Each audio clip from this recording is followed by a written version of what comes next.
red, blue, purple light. Friends, facts, red, blue, purple light. Friends. To this day.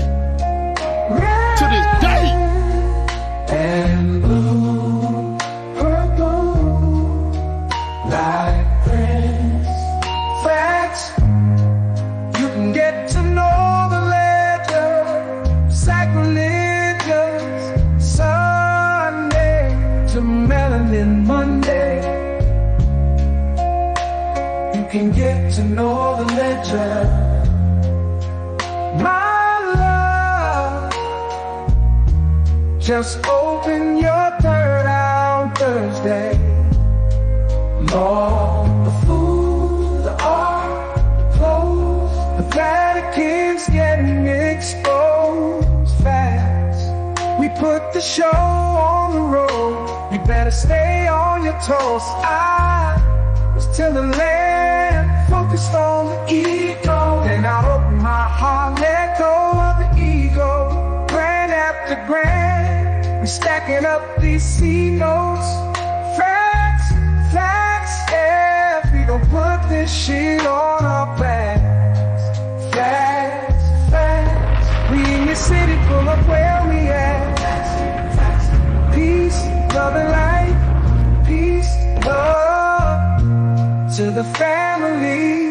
Peace, love and light. To the family. Peace, love and light. To the family. These days and time, black man, is going to be the time that you have been waiting for. You came here for a reason.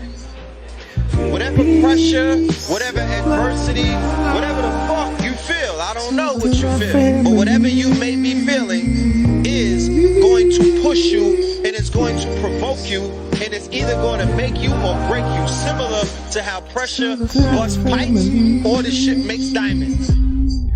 Hey, peace to the family, peace to you and yours, peace to the family, peace to you and yours. Welcome, welcome, welcome, ladies and gentlemen, boys and girls, gods and goddesses, Moors and Mobites. You dig? Welcome to Saturn Day Night Live. You are now rocking with the best. Yes, this is your host for the evening, Brother Red Pillar, aka Rich Phil. How are we sounding on the audio? Let me know how we sounding on the audio and whatnot. Yeah. Let us know how we sounding on the audio. Facts. And that song that you just heard is Purple Like Prince, aka the Facts Remix, featuring the 44 Tops. Okay. And yes, you already know the album, a video, and a vinyl is definitely on the way. I'm just saying, you know what I mean? What else could we do? You know what I'm saying? We're not gonna let this one just fall by the wayside. This is a hit right here. This is a hit. So we're gonna give it that we're gonna give it the hit treatment, and it will be available on our Bandcamp. You know, people have been asking me for the download. They want to stream it. I think we might even upload it to the streams and whatnot, and just let that thing rock out. You know what I mean? But yeah, we actually have some more songs in the chamber. You know, we got some more songs in the chamber. So just look out for that, you know, just look out for that. It's a whole mood and whatnot. That, you know what I mean? Like it's a whole mood. It's made to tame the beast, you know what I'm saying? And it does just that, you know. So shout out to everybody involved in that project. And shout out to y'all in the building, you know what I'm saying? Peace, love, and light to everybody in the building. First of all, shout out to everybody that is going to be with us tomorrow night for the Fear of a BlackaMoor Messiah lecture. I see how y'all like to do this thing. Y'all buy y'all tickets on the weekend or the day before. I like that. It's cool. I'm all right with that. You know what I'm talking about? But definitely shout out to all of my KTLians. Shout out to my Patreons. I will see y'all as well tomorrow in the building for the lecture that we have with our good brother Sharif Bey. I look forward to that. But let us do the roll call. Let's get into the roll call. Let's see who's in the building. So we could get into the build for tonight. Tonight is gonna be a beautiful build and whatnot. You feel me? So yeah, we got Los Angeles in the building. We got Los Angeles. Will it be live with a lecture for tomorrow? Be live on Instagram. Yeah, there's really no lecture that me personally can do on Instagram because of the censorship. We can't even do lectures on YouTube. The way that we do lectures, we show a lot of video, we show a lot of content. We speak about things that will get our channel taken away from us. We present research that is considered to be too hot for YouTube. So tomorrow will be on Zoom, and yes, there are tickets available. It's in the description, and I will also drop it in the chat as well. Yeah, that part. So that's what we'll be doing. And once again, shout out to everybody who already got their ticket. I will see y'all 8 p.m. mañana. It will be recorded and it will be available for replay forever for the ticket holders. You will always have access to what it is that you that for your, you always have access to the content. All right. Power outage in Paris. Power outage in Paris. Everybody is charging up their phones, I guess. Power outage in Paris. Yeah, a lot of dark energy out there, just based off of how they started out this quote unquote situation or the Olympic festival. Shout out to Moorish Chef in the building. You dig? Yeah. So let's do the roll call and let's get to this. Harlem is in the building. New Haven is in the building. LA is in the building. Memphis, Minnesota. All right. We got Lamron in the building. Illinois, Houston in the building. T Dot. All right. We got Utah, Spanish Fork. You dig? What up, though? Detroit is in the building. East Oakland is in the Jersey. Houston, Cali's in the building. The Lewis in the building. Greenville is in the building. Mississippi is in the building. Toronto, Houston, Texas. You dig? DMV, Long Beach, Hawaii is checking in. Shout out to St. Croix is checking in. All right. Rome, Georgia. Shout out to the family out there in Rome. Greensboro, I see you. Tampa was popping. All right. Barbados, all right. Was goody. Minneapolis, we got Vegas, we got Richmond, we got Oakland, Portland, we got the Cleveland check-in. Yeah, we outside. I see it. Philly's in the building. CT is in the building. We have there's a lot of arson going on in Paris as well. Okay. All right, all right. Indiana, Texas, Florida, VA. So shout out to everybody on this Saturn day. You know what I mean? Y'all could be anywhere, but y'all with us. And we appreciate your time and your presence. T-Town, Pontiac, Gulfport. We have North Carolina. We got Columbus. You know what I'm talking about? Seattle, OKC. Yeah, the whole world is in the building tonight. Let's talk about it. Norfolk is in the building. You know what I mean? And I love the consistency. I just want to say that, I pay attention and there's a lot of return people who are faithful. You know what I mean? They pull up Third Eye Thursdays, Melanin Monday, Saturday Night Live, Sacrilegious Sundays, and we definitely appreciate the KTLians who come through and make sure that y'all are always here for the lives. That means a lot to us. So appreciate you. Yeah, Ninjas in Paris. I was gonna literally name today's episode NIGGA in Paris, but I sat back and thought about it and I was like, nah, I'm not finna do that because, I just don't want to throw that energy out there right now. But we'll talk about it. We'll get to it. We'll talk about it. So yeah, how's everybody doing?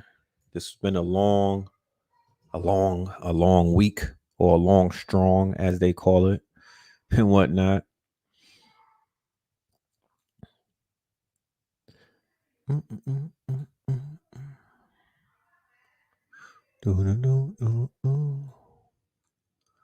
Facts.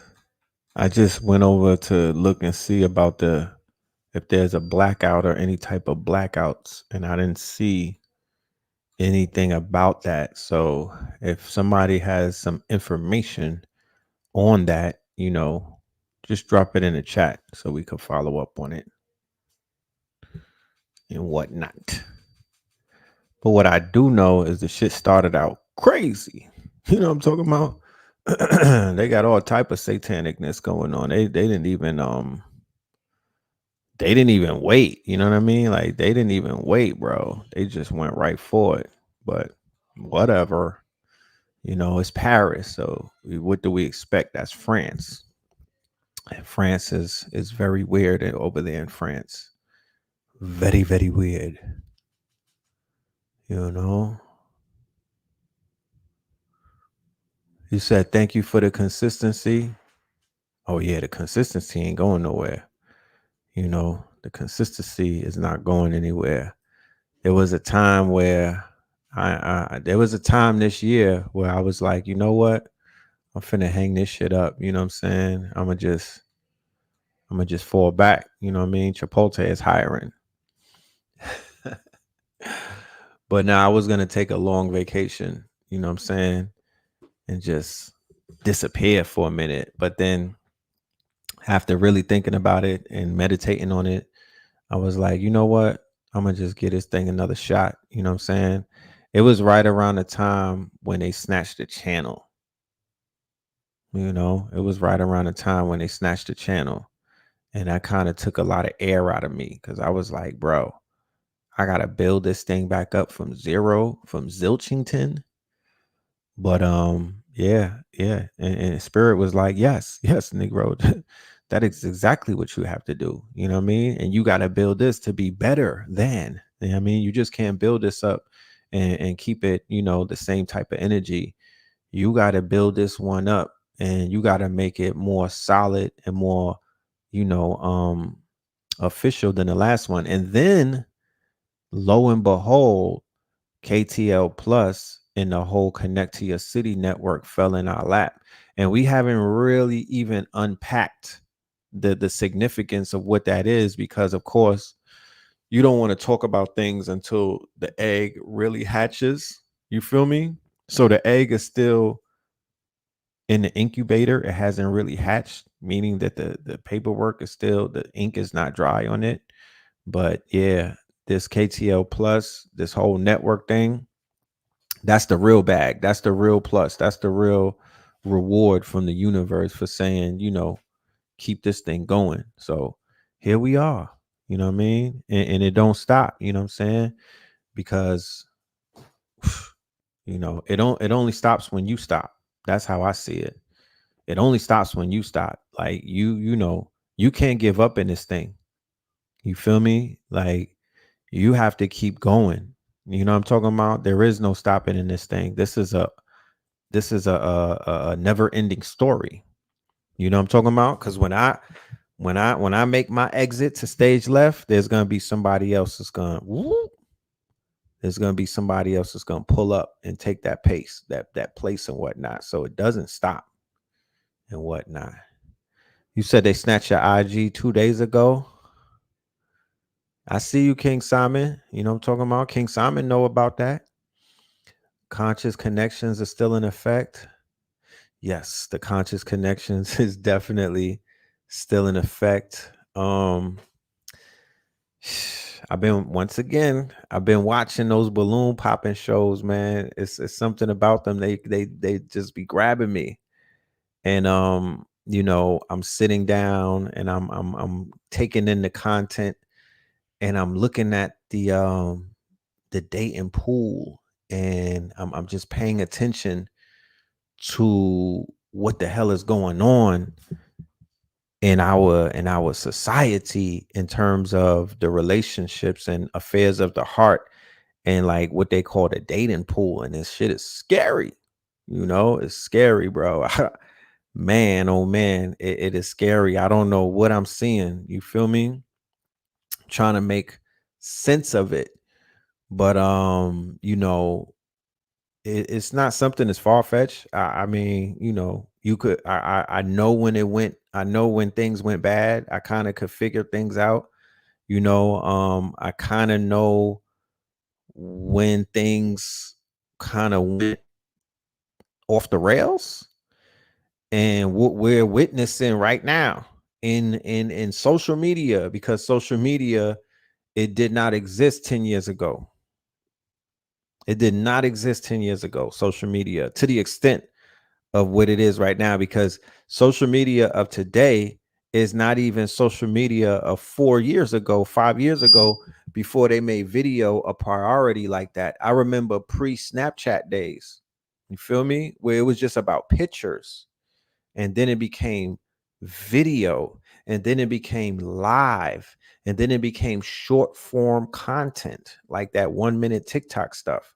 So let's not even talk about the algorithm that keeps switching up, and they be having dudes pivot like, oh, the algorithm says that we can't say the N word, or we can't say F and shit, and the algorithm says that we can't talk about politics this week, and the algorithm said people is literally trying to tell me what I'm like, who's the algorithm?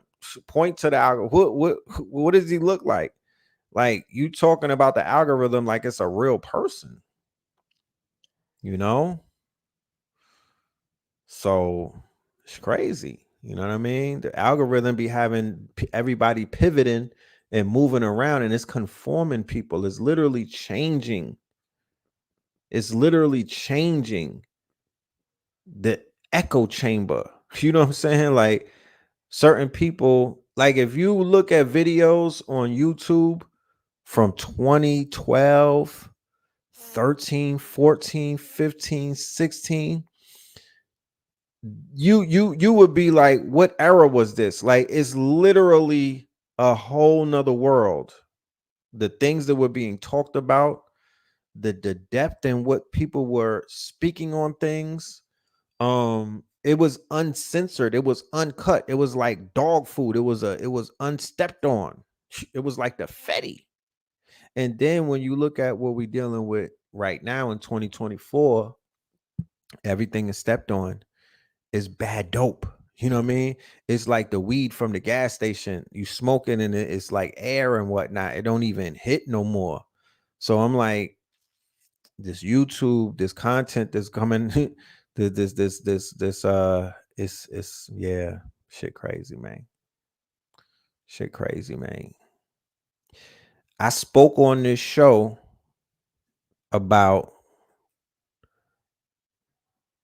the need for New York City, right, to get called out, right? Because New York City is the home of whatchamacallit, media, right? And I was like, yo, the fact that people are even claiming that they are hip hop media is disrespectful. You know what I'm saying? It's disrespectful because this is not media that we're looking at, right? This is not media. Do not allow anybody to convince you that complex and all of these things that you're seeing is me. Don't let anybody convince you that what Kai Cenat is doing, and shout out to the young God, right? He's doing streaming. He's not doing media in the sense of what media is. He's not a journalist. Shout out to AMP. Shout out to Kai Cenat. Whatever he's doing, he's great at that. But he is not hip hop journalism. Okay. Do not disgrace the word journalism. Don't disrespect the people who went to school for journalism. Don't disrespect the people who got degrees in journalism. Do not disrespect the investigators. Don't disrespect the reporters. Don't do it. Don't do it. These are not journalists. Okay. We have to come up with another name for what they represent. Not to take anything away from any of the new personalities that are out there. But the Breakfast Club with Charlemagne and DJ Envy, fam, that is not journalism. Sniffing somebody's seat when they get up. I think he did it to Jennifer Lopez. That's not journalism. Okay. Being wild zesty and trolling each other with gay jokes all day. That's not journalism. Doing your best rendition of what Wendy Williams became famous for, which was spilling the tea, family, that is not journalism. So there's a war going on right now in New York City with the quote unquote hip hop journalists, allegedly, right? Charlemagne the God. And I don't know if y'all know how I feel about Charlemagne the God, right? But I'm not very fond of Charlemagne the God. You know what I'm talking about? Nothing personal against him at all. Um, he never did anything to me personally. He never said anything about me. He never said anything to me. So I don't have anything personal against homie, right? But what I do know is that he, along with other people in New York City specifically, right, came amongst the community. This is before a lot of y'all were even considered to be conscious, right? We talking 2013, 14, the early days when they opened up their platform to interview what they considered to be conscious people at that time. Oh yeah, Ebro too. Yeah, Ebro is a program director, and he is in no way is he considered to be journalist. Just because you're on a mic, just because you're in a radio show, and just because you could talk about certain artists because you have a relationship with them, because you've been in the game for more than 2 or 3 decades, that does not make you a journalist. Okay, once again, yes, Dick Gregory, the likes of a Dick Gregory, the likes of a Steve Coakley, these were investigators. These were they didn't do they weren't lecturers. They did lectures when they had the opportunity, but these were investigators. These were researchers. Okay? These were researchers. I don't know any of these people on a complex hot 25 list. I don't know any of these people that are even, because they're arguing about that right now. We highlighted this complex media list. I'll bring it up again. The day that Trump got shot, I remember we were live. It was a Saturn day. It was Saturday Night Live, and I went live around 4 p.m. and we were talking about it. And then Trump got popped, and then that kind of took over the news cycle forever, right? But we were talking about this media list, and we were like, "Yo, this shit is erroneous. Who are these people? Why are they here? You know what I mean?" And of course, just like that, Charlemagne with that ego jumped out the window, you know what I'm talking about, and basically start bashing Elliot Wilson, who, in my humble opinion, may be the closest person on that whole entire list to a respectable journalist. You know what I mean? Like, how the hell is a podcast? Since when did podcasting turn into journalism? I'm confused. Okay, you got your ticket. You can't wait for tomorrow. Neither can I. I appreciate you. You feel me? I appreciate you. Let me pull up that article just to give people some insight, because context is everything. So this was the 2024 hip hop media power ranking. Why is this important? For many reasons. I'm in media. I consider myself to be new media. I speak on hip hop. I'm a journalist. I'm a researcher, and I do lectures. I want to know who is a refutable candidate, right? As I do my research, I want to be able to know who can I go to for source, right?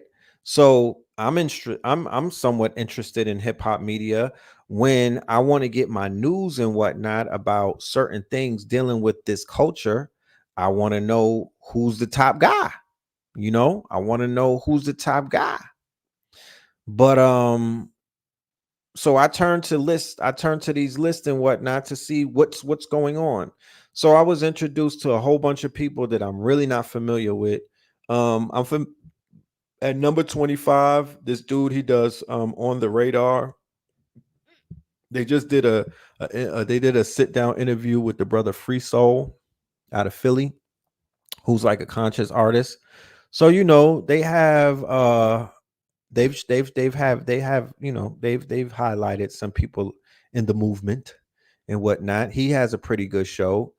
It's somewhat compromised because it looks like you could pay to get up there, and he's had some good freestyles and he's had some good artists, but he's had a lot of trash too. All right, so let's fast forward to where we were at. Let's go through all of these people because, like I said, these are all podcasters. And my thing about journalism is this: like, as a journalist, you should be breaking stories. Like, a journalist breaks a story. You're a commentator if you just comment on shit that already happened. A journalist is like somebody who does an investigative report and they're breaking stories. Like, yo, we broke a story on P. Diddy being involved with Tupac's murder. We put a whole full article out, right? That's breaking a story. That's research before Vlad TV or somebody else starts talking about it. I'm looking at people like Gary Webb. There was a journalist by the name of Gary Webb, and Gary Webb was murdered, right? They said he committed suicide, but he was murdered. Gary Webb was the one who unveiled what they called a dark alliance. Okay. Gary Webb brought about the dark alliance. He put an article out, I believe it was in the 90s, and it was about the dark alliance. And the dark alliance talked about the quote unquote drug trade that the quote unquote CIA, right, Central Intelligence Agency, was responsible for flooding South Central Los Angeles with crack cocaine. And he also pointed out Bill Clinton's involvement by way of Arkansas, okay, the airports in Arkansas and a whole bunch of traffickers that he was affiliated with. He did the investigative report and broke the story and came with the receipts. That, ladies and gentlemen, okay, that, ladies and gentlemen, is a journalist. Okay. The real Rick Ross story too. Yeah. That was I believe he introduced the Rick Ross to the family and whatnot. Mena, AK, right? It was in Mena, Arkansas. I believe one of the traffickers, his name was Big Bear. Whole bunch of people that they said Hillary and all of them wiped out. You know what I'm talking about?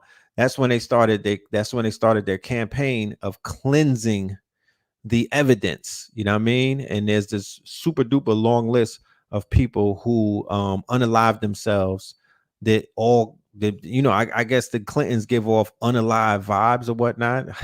I guess their conversations are very drab because a lot of people around them just happen to unalive themselves. Like I guess the weed is bad that the Clintons smoke because it just happens to happen to everybody.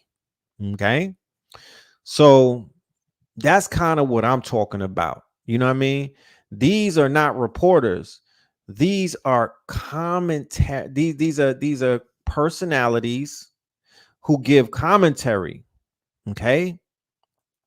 These are personalities who give out commentary, similar to how we make the distinction between who we are, right, as master teachers and teachers in the community, and people who are considered to be ambulance chasers, right? The ones who pop up on TV and they're always in the middle of some type of lawsuit or some type of situation where it deals with our trauma. That's called an ambulance chaser. They are considered to be reactionary versus proactive. You don't see Benjamin Crump and the rest of his likes and whatnot. They don't be having nothing to do. They out there selling lemonade. They got a lemonade stand. You know what I'm talking about? They out there braiding hair and whatnot until one of us gets murdered. Then they go hop in the phone booth and hop back out with a cape on. And now they got now they're credible. They got credibility. Oh, I'm lit. I'm lit for the summer. That's not proactive. That's called reactive. That's a reactionary. You feel me? So there's a humongous difference between what they do and what we've been doing. Okay. Yeah. There was the movie called Kill the Messenger, and that was about Gary Webb. Yes, indeed. And he broke the Freeway Ricky Ross story too. Okay. Yes. Gil Noble was a journalist. Yes. Gil Noble was a journalist. You dig? Gil Noble was a journalist. Okay? These are journalists. These were people who were doing the research. Ed Bradley from 60 Minutes, one of my, really one of Blue's, both of us, my dad would sit us down and have us watch the 60 Minutes editorial at the end of every 60 Minutes. And my dude, Ed Bradley, would bring it home. He was very influential in my household. So I'm somewhat offended by just the fact that they even calling these people journalists. You know what I mean? I mean, media is one thing. This is the media, but it's just showing you how bad of a shape that the media is in. Now, look at all of these people, right? The majority of these people are from New York, right? Hip hop media. The majority, 85 to 90% of them all come out of New York City. Like I said, New York City is compromised. All right. These are not for the culture. These people are not for hip hop culture. They are here for Hip Hop Inc. and rap music. It's two different things. They don't represent the culture. They done flew in rookies from overseas to fill in spots that people could have took who were right there and whatnot. Like Bones Malone is journalism. Look, Adam 22, like this nigga interview Pop Smoke's killer, bro. Like, how low can you go? He did an interview with Pop Smoke's killer and fire bun to New York because none of y'all is spinning for your boy. Like that's the most. If you considered yourself to be a gangster, or if you consider yourself to be a gangbanger, or if you consider yourself to be a drill rapper, or if you consider yourself to be outside, just look at the Pop Smoke story. And if that shit don't break you out of your stupor, if that don't break the fucking spell, then literally nothing can. This is what happened. Pop Smoke got knocked off in LA. He was a messianic figure. He was a BlackaMoor Messiah. Let's be clear. Let's be clear. It wasn't really the music only, and it wasn't just the voice. There was something about him. There was something about him. You know, when they say that certain people have an it factor, well, translation, that it factor sometimes is a messianic force that individuals carry. Not everybody with the it factor has that force, but there's a messianic force. You understand? A messianic force.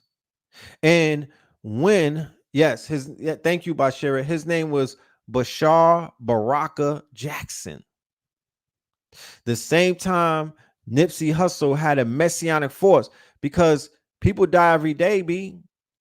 XXX Tentacion had a messianic force. These are the messiahs, okay? You know, niggas die every day.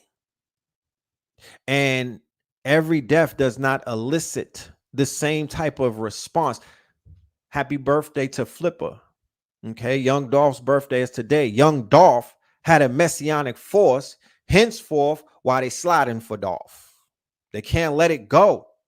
Okay, they can't let it go. They just can't let that one go because you took somebody away that was very important, not just to his neighborhood and to his family, to the world, because of the potential. You got to remember, Negroes, right? We are vessels of potential. We are untapped potential. We're like walking oil wells. What do a sister, what do the shorties say when they scoop one of us up, right? I see the potential in you. I see the potential in you. I got with this dude because of his potentiality. He didn't have to have all of that money. He didn't have to have all of that success. He didn't have to have all of these things. They see it in you. Okay? They see the greatness in you. You have potential. You have a force. So, yes, Juice World, Drakeo, these people had, and once again, we cannot judge them from their catalog or what it is that they were doing in the earlier stages of their career. If you could look at the artists who have matured throughout times, right, who are in the industry and whatnot, who became business owners, who changed clothes and became moguls and whatnot, who changed clothes and switched up their tune and whatnot. It ain't a lot of them, but there's enough of them to make the correct example. And I always use Nipsey as one of the prime examples because of how he began to evolve and whatnot. You feel me? Like, these are people who are being taken too soon, and their loss is a considerable loss, because that loss, when they take these people prematurely, it has the potential to stifle the whole, like I feel like LA got stifled when they took Nipsey. New York got stifled when they took Pop Smoke, bro. New York was on an upward trajectory. It was going to go way past drill music and all of that fuckery. It was going to supersede that bottom feeder, low frequency and whatnot. Yes, everything starts from the ground up. Stop judging everybody, please, because that will become your karma. Okay? That will become your karma. Do not judge everybody. I mean, God damn it, you could judge a few, but you can't just be throwing everybody under the bus based off of your limited perception about what it is that you may see. Okay? So they took Pop Smoke, little LA niggas, gangbangers and whatnot, right? They had the little homie Merkham, because that's how they do it. They take the little niggas on the jukes to make sure if the little dude pull the trigger, they don't get as much time as the old burnt out niggas that have 3 strikes and whatnot. They basically will bring somebody out to ruin their life. Okay. They bring the YGs, they bring these young, innocent, impressionable youth to ruin their lives. Let's just keep it a buck. Okay. And according to the interview, they said that they was just going there to rob a rapper. Pop Smoke was moving around. He was in a shower, mind you. Okay. He got robbed. They killed him in a shower, bro. You feel me? So, dude got nervous and clapped him, but he got platformed.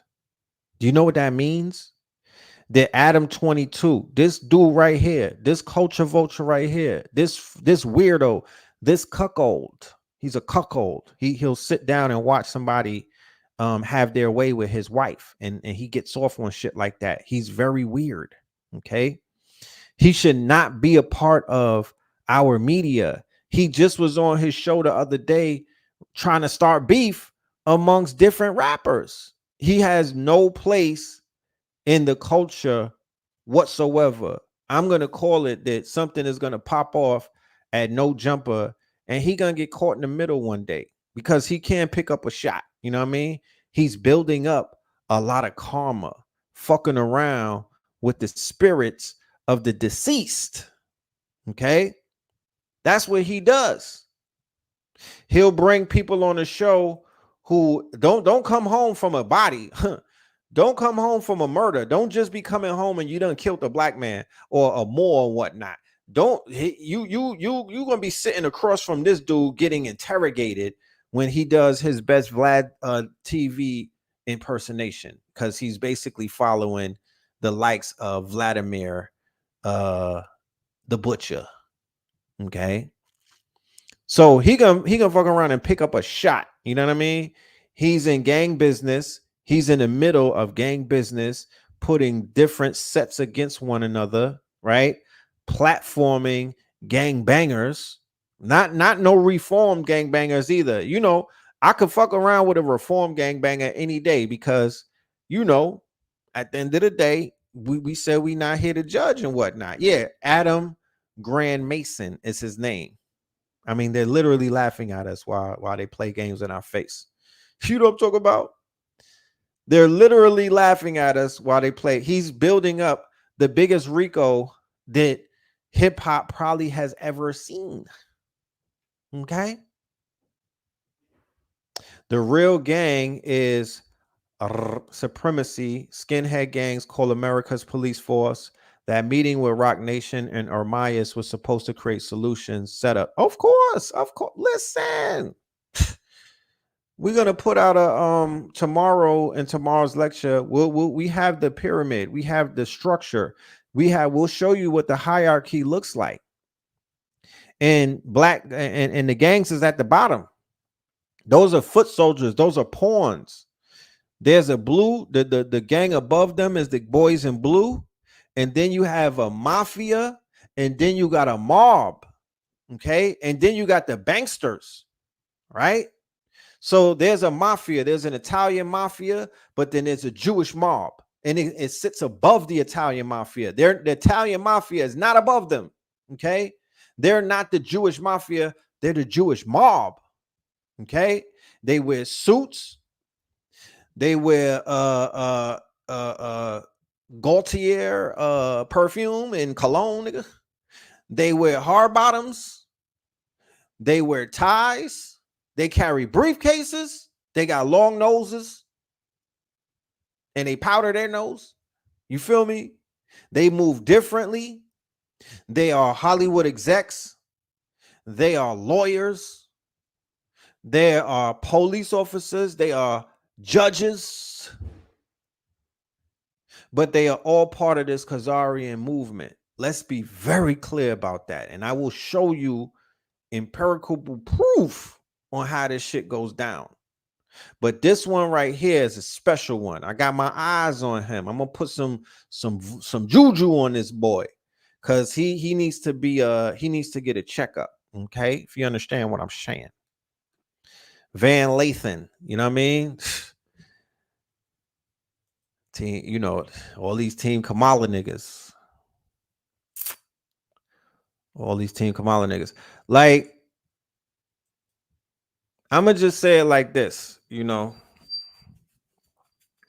This thing has taken an interesting turn of events.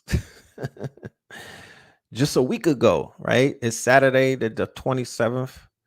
Just a week ago, on the 20th, when Joe Biden was still up for re-election, he was still, I'm not gonna drop out. Remember he put a tweet out, I'm not gonna cry. He was like, I got this, niggas. Just, you know what I'm saying? I got this. Just, you know what I mean? I'm not finna bow out. You know what I mean? Like, this is what I do. This is Uncle Joe, niggas. Like, don't sleep on me. And then what happened? Sunday came and boom, coup d'etat.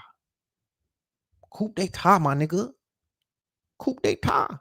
I don't even know how to spell it, but yeah, coup d'etat. He didn't bow down.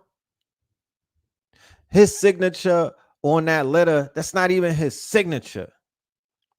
He didn't put out a video. He didn't do a State of the Union. He didn't say anything. except a few days later. And once again, like I said, when you look at the State of the Union, it's an 80-year-old face with 40-year-old hands. How, Sway? How? What are we doing? The first time that they seen him since he had COVID, this ninja ran up the stairs to get on his plane. I mean, literally, he ran up the stairs like it was like, you know what I'm saying? It was nothing to him. It was like, hey, what's going on, guys? Like, I got this. I got this.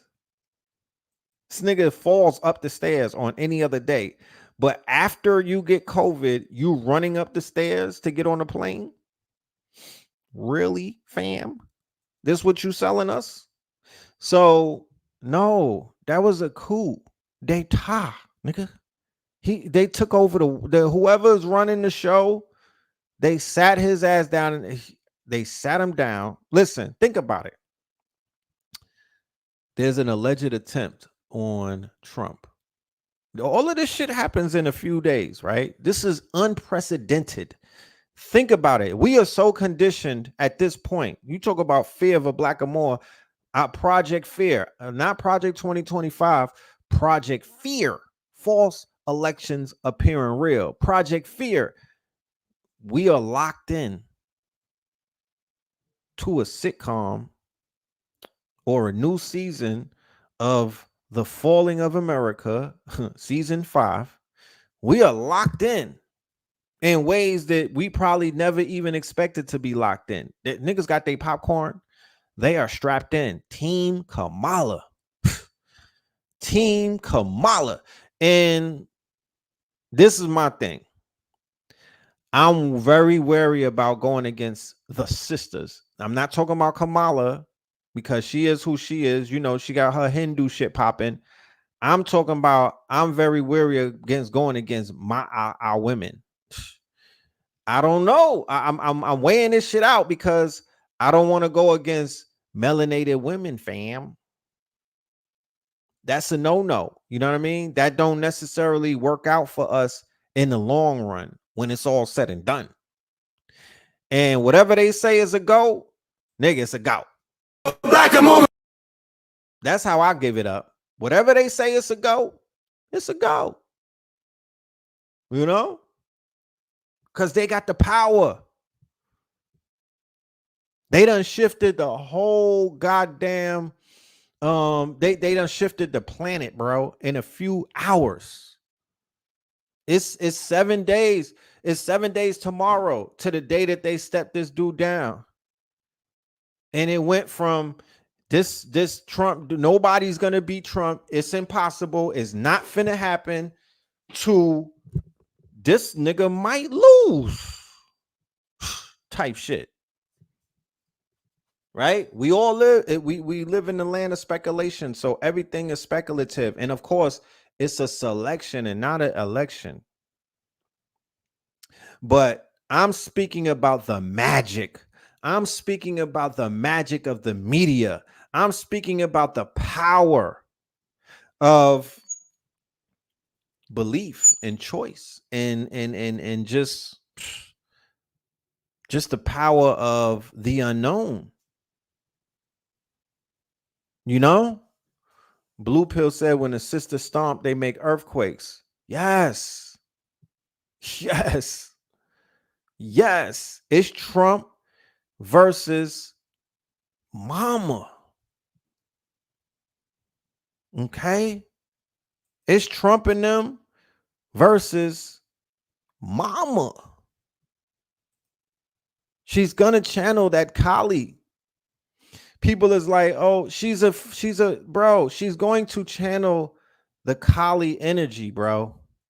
Like, what are we talking about? I'm gonna get back to these media niggas in a minute, but we on a roll right now. She got that Kali energy. She's a prosecutor. She been standing on top of niggas for a minute now. What are you talking about? We got to understand how this thing works spiritually. She been standing on top of cadavers and corpses for a minute now. What is her name in mythology? This is part of the lecture, by the way, guys. Her name means goddess of prosperity, Lakshmi, right? They're tying her in with Lakshmi, right? But Kamala also is given Durga, right? And this is what Bobby and them was teaching us. Panic would talk about Durga too, right? So her niece, Mina Harris, right? Young Mina, she put up a post in 2020 where she basically compared her auntie to Durga, right? And they got the Hindu people mad upset. They was like, she got to apologize and whatnot, right? But here's the picture, though. Here's the full picture of what she put up, right? Where she has Durga stomping on Trump, right? She got him slaying Trump. You feel me? On some Indian shit, on some Hindu shit type time. You know what I'm talking about? You know, that's her mama right there in the middle. You feel me? That's her mama. That's her Umi in the middle. You feel me? And that's her granny on the side and whatnot. So, she tapped into this Hindu shit. You know what I'm saying?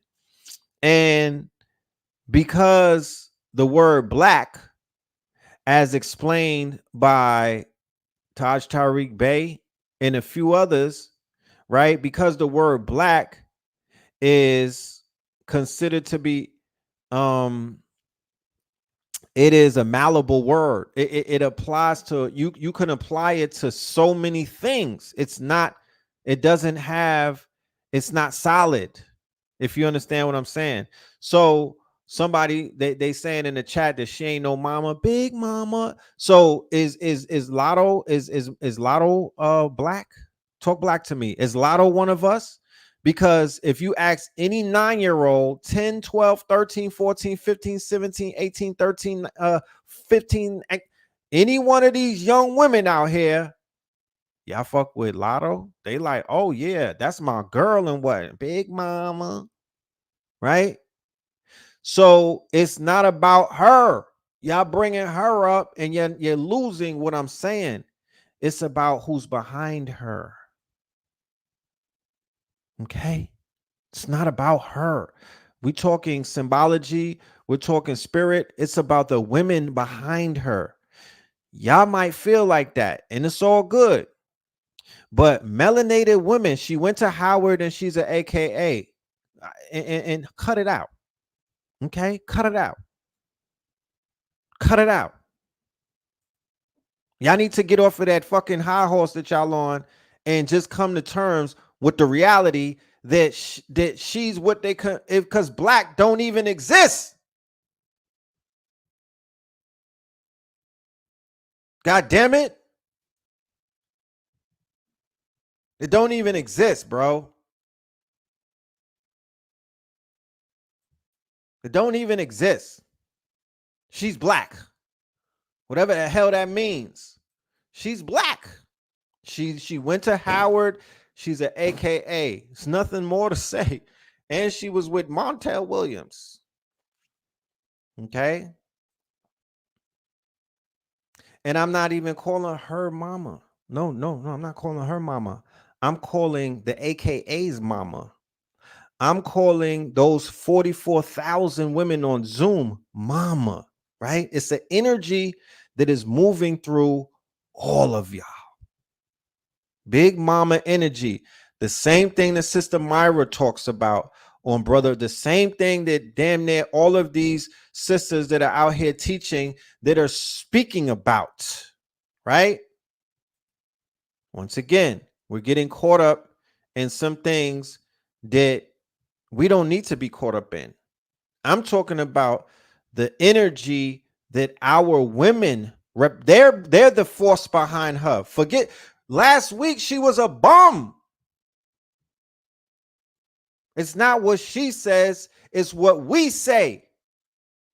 She didn't have no force until 44,000 of our women say they're going to put the force behind her. It's not even her. It's their force. That's the force that's beating Trump in the polls. That's the force that has him saying, nah, I don't want to debate her. It's not her. You saw her a week ago. She didn't even believe in herself. It's not her. But it's the same thing like when we were talking about this whole thing with Drake, right? The fact that I was pointing out that his quote unquote ghetto pass was the most important thing to him. Forget the money, forget everything. It's the cosign from us. It's the power that we give. That's what he was moving with. That's the shit that made him feel invincible. That's the super power that's wearing off that Kendrick was talking about. Y'all are able to stamp somebody and give them a superpower. Henceforth, why I put her ass in a superhero costume, because she is your superhero right now. She is a superhero. She's been anointed by the AKAs, the power of the melanated woman. When they back a woman and they say she black, I don't give a fuck what none of y'all say. That's what they say. Okay, the same way that they said that girl Lotta was black, and we seen her white mama looking like mama looking like Pamela Anderson.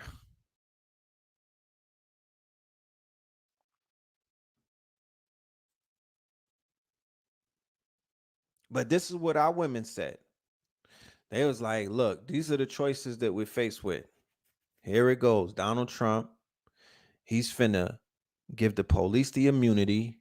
He's finna step this shit up with this abortion, taking control over our bodies. He's finna get in. He's about to get all in our business. This is what this is what Big Mama was saying.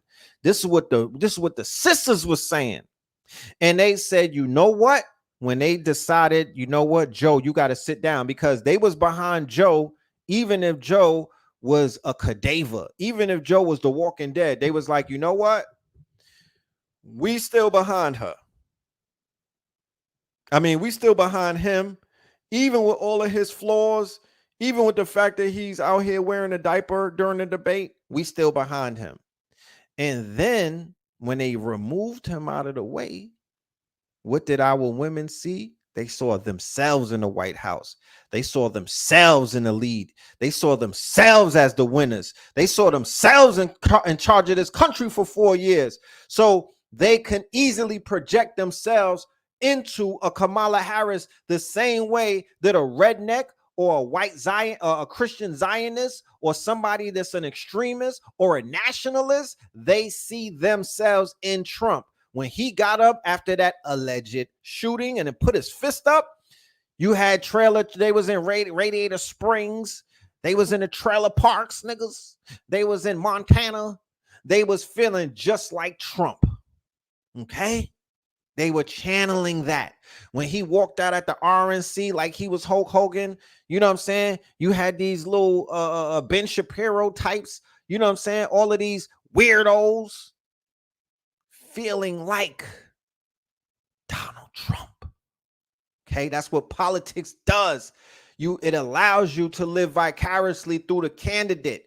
That's what the theater of politics does. It allows you to take the identity of the party and make it yours. So once again, Project 2025, at the BT Awards, Taraji was on the phone with Kamala. You saw her making her rounds. She was at Essence. She was at BT Awards. She came out for Team USA practice. You already know what they was about to do. We came on this show and told you what they was about to do. Okay? We came on the show and told you what they was finna do. Like, yo, they moving Kamala into the seat. Everybody hates her right now. But there's no telling what is about to happen. Lo and behold, they moved Crooked Joe out of the way. They moved Genocide Joe to the side. They committed a coup d'etat. He did not move himself to the side. Let's be clear. You don't find it suspicious that they allegedly try to knock Trump off, right? Even if that was staged, if it was a WWF production, a few days later,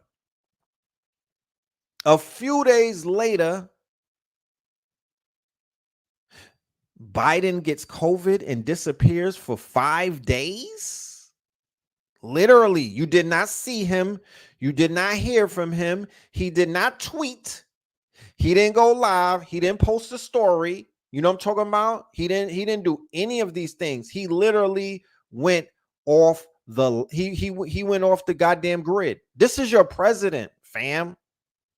This is your president, fam. And in the midst of those 5 days, on the 4th day, he put out he didn't even put out an official press release because it did not have the quote unquote stamp. It did not have the White House seal. It did not have the seal on it.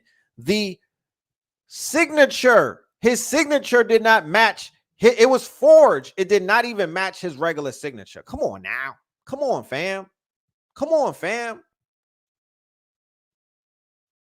Come on, fam. Do you know that she was already president of the United States of America? This is some shit that Blue Pill brought up. We was doing an interview. He was trying to catch me out there. And he was like, yeah, do you know she was the president before? I was like, what you mean? He was like, yeah, you don't remember that? You don't remember that? You don't remember that? I was like, nah, I don't remember that. He was like, how many minutes was she the president? You know, I was like 44, right? He was like, no, nigga, 88. So she was president for a few minutes when Biden went under anesthesia. Right? Let me pull up the story. Okay. Pull up the story.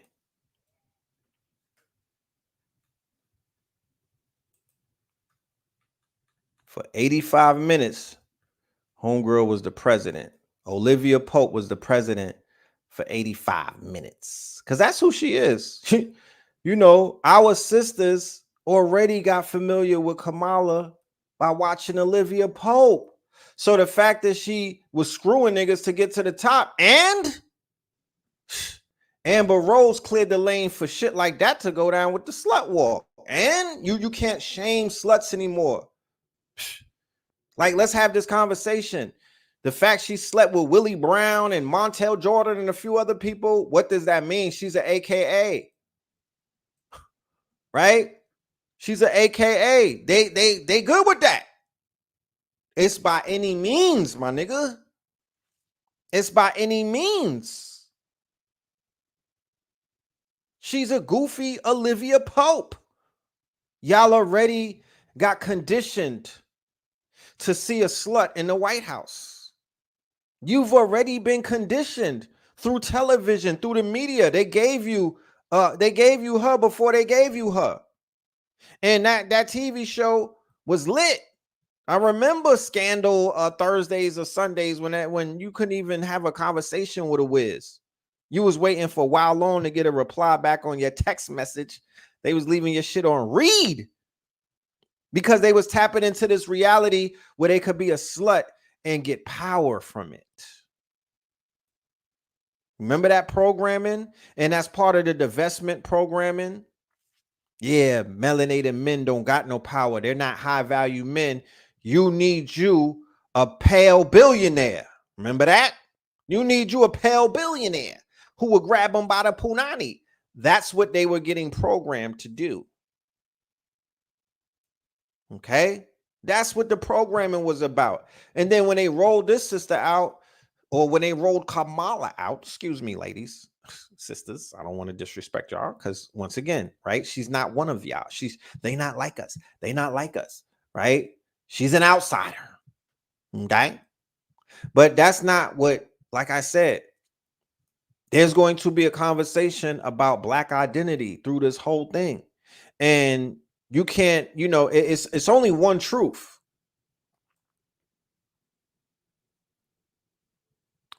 Red, you're taking another angle, but melanated people, I know what melanated people must do.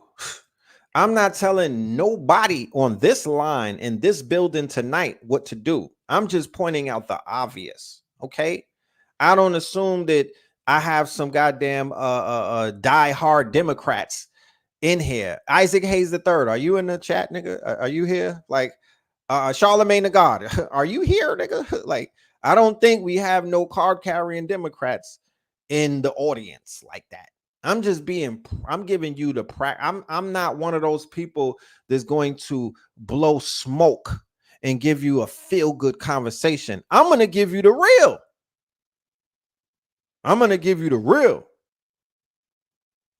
You know what I'm talking about? That's what I'm finna give you. I'm not voting for nobody. But what I'm not about to do is I'm not about to beat up on melanated women. I'm not going to be, you're not going to find me doing that. I'm not part of that. I'm not about to shame no women. I'm not about to get on a red pill train and start thrashing them. I'm not about to, I ain't doing it. I'm just not doing it. I don't need that karma right now. You know, I ain't doing that. I'm just here reporting. Like I said, I'm a journalist. So I'm giving you the steps, and because we're going to forget about all of the intricate details as we move forward in the shit show. Looking back 5 months from now, we're not even going to remember some of the nuances that took place during this fucking rollout, because that's what this shit is. This is the shit show rollout. Okay. This is early in the season. This is the shit show rollout. We're only on like episode 3. Okay. We're only on about episode 3. You know, I'm waiting for Yeezy to pop out. I thought he was running for president. Like, whatever happened to him, you know, because at the end of the day, regardless of how anything goes, we gonna be all right. So it don't even matter. We gonna be all right. I don't represent a beggar nation. I'm not looking for no handouts. I'm not a part of the rainbow community. I don't need no protection. You know what I'm talking about? Like, none of this Democrat or Republican shit has anything to do with my upward mobility or my trajectory into the cosmos. None of it. It is what I said it was, pure theater. And if you can't see that, then you just keep looking. You know, you just keep looking. What we are going to have is this conversation about how we collectively could basically put something together and stand on it. Okay, that's what I'm interested in, to see who's really real when it really comes down to it. Who's really going to be there when it really counts? Because with all of this chaos and all of this turmoil, and, you know, picking between poison or picking between getting stabbed or getting shot, I'm sure that y'all going to get tired of your limited options, and you're going to want to finally just say, you know what? I'm tired of running. I'm tired of fence riding. I'm tired of skipping through the tulips. I'm going to link up, right? Because fuck all of that. Sit down. You're not going to get your marching instructions through the internet. I'm going to link up. I'm going to link up, and we're going to get together, and we're going to figure some shit out. That's really the only thing that I look forward to in this whole scenario. I don't look forward to election day. I don't look forward to them counting the votes. I don't look forward to inauguration day. I don't look forward to none of that shit. Okay? I got t-shirts to sell, my niggas. I got the Kamala t-shirt and I got the Trump t-shirt. That's how I'm giving it up. Okay? Daryl says she sleeps with a caveman every day like Candace. Her soul is corrupted. You know? You know? But when our sisters, right, when our women saw that there were two choices, and when they saw that there was a red and a blue choice, and that red choice was an 80-year-old billionaire who got 30 felonies, and he's talking about, you know, bringing police immunity, and he has presidential immunity, and he's talking about Project 2025 and Agenda 24. And then they looked at the sister who wears pearls and whatnot, and she's kind of corny. I mean, she's mad corny with a weird ass laugh, and she's a stepmama, right? And she's not really a politician like that. They was like, fuck it, we going with her. We'll figure this shit out once we get into the White House. That's how they see it. And they was like, we finna mobilize. We about to knock Donald Trump's we about to knock his women too. They out here gorilla pimping. They're like, yo, we knocking the white women and bringing them over here too.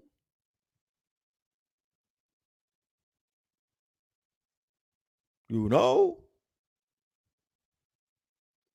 melanated women is like we bringing them mayonnaise women over here too. You know what I mean? They're going to make this thing about all women. If y'all do not vote for this woman, it's going to be even more than the Hillary shame. Remember the Hillary shame? If you're a woman, if you're a woman, if you're a woman, you got to vote for Hillary. It's our last stance. It's our last stance. Melinda Gates popped out and dropped 52 M's on Kali. You look, let's not even talk about the Indians with the money that they got. With the money that they got. Melanated women could win against the redneck. Listen, they raised 8.5 and that I heard that was Biden's money. They was out here, you know, it's propaganda on Fleekington right now. The propaganda is on fleek. It's on fleek. So you really cannot believe much of what you see. Any candidate wins, you go into police state, you get in cop city. If she wins, you're going to get cop city. If he wins, you're going to get cop city. If he wins, you get police immunity. If she wins, you get police immunity. If he wins, it's presidential immunity through the Supreme Court. They already settled the case. They already said what it was. They already came down with the judgment. So she has, if she becomes president, she will have diplomatic or presidential immunity where she could not be tried for anything that she does on duty, right? He's going to have the same type of protection if he wins. She's the police and he's the police, but she's Kali. She's coming to tear some shit down, right? And if she wins, what you saw at the Olympics is what you're going to see all day, every day. Okay? That's what you finna see. They gonna bring the trap rappers are finna come out. You know what I'm talking about? She's linked up with Quavo.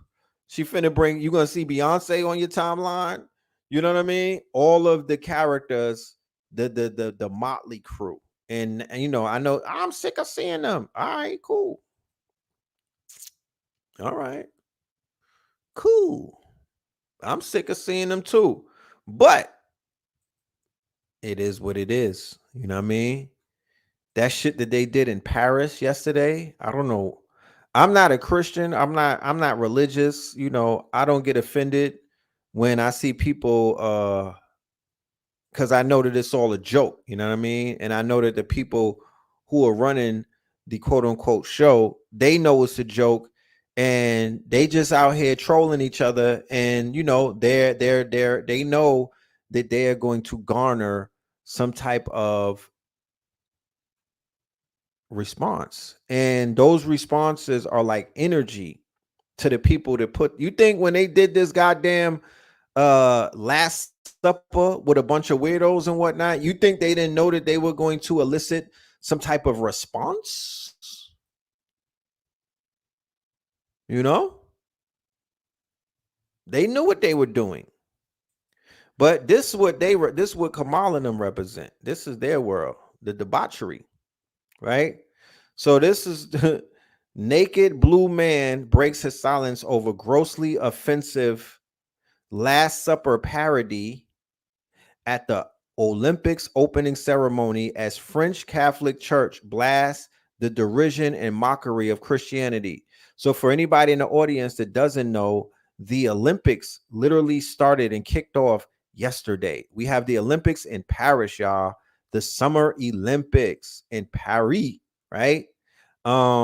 So we know, well, we don't know, but if you didn't know, Paris is the home of weird Europeans with wild sexual proclivities. That's the home of that shit. Okay. The French, very weird when it comes to sexuality, super fluid. Okay. Yeah. Remember Kamala? She graduated Howard in 86 talking about I was listening to Pac at high school. What, baby Pac, nigga?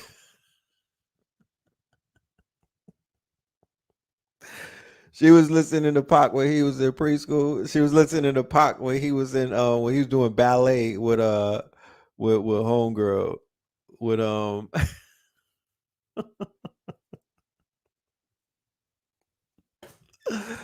with Jada Pinkett when Pac was doing ballet with Jada Pinkett. That's when Kamala was listening to him, I guess, right? This chick was like, I was listening to Tupac in high school.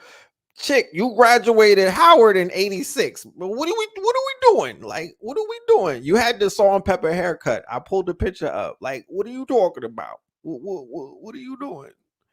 So she's one of those. She's one of those. And I've been around those before. She's one of those. You know what I'm talking about? She's one of those. She's a pick me. You know, she want to be down like Brandy and them. She'll say anything for just to be down, to be a part of the conversation, and then she'll hit you with the with that laugh. With that laugh. You know, she's a weird lady. But you know, at the end of the day, that's not finna, that's that her being weird is not about to stop the deluge and the ocean and the wave of melanated women who are going to form like Voltron. And then they're going to get a bunch of other marginalized communities to get behind them. And they're going to almost shame melanated men. Like, are you serious? This is really what you about to, y'all not riding with us? Now, this is what I have to say, because this conversation is going to be had tomorrow in a lecture, and this conversation needs to be had because at the end of the day, it's all fun and games and it's cute and everything until some shit pops off and, you know, blood is shed. Because on one end, you got the Trumpers, and they want blood because blood was shed on their side. Right? This nigga don't even have a bandage on his ear anymore, by the way. BTW, he was having dinner with Netanyahu, and he must have Wolverine powers, I guess. I guess we're looking at Adam, you know what I mean? He might be an X-Men because the ear is healed up from taking the AR-15 grays. Okay, that's your man's in him, right? That's your man's in him. No scar tissue whatsoever. You don't talk about. But the Trump people, as a result of either the psyops, as a result of what they saw on some WWF, they on a Hulk Hogan shit, Trumpomania. They want blood. So that's in their hearts. That's in their minds, right? That's in their minds of minds and hearts of hearts, right? These are fanatics. These are more zealot. They are more zealot than the Democrats are at this stage. They are more zealot, meaning that they are bound to crash out faster than a Democrat will crash out. They will crash out immediately. Okay? They will crash out immediately. There's mad crash dummies on that side now. So, the situation happened with our good sister Sonia Massey, right? And that right there is the blood shedding. That is the blood ritual to kick this whole thing off. That's the blood ritual. The blood ritual on the Republican side was homie that got bodied, the firefighter that was in the audience that got bodied. That was the ritual on that side.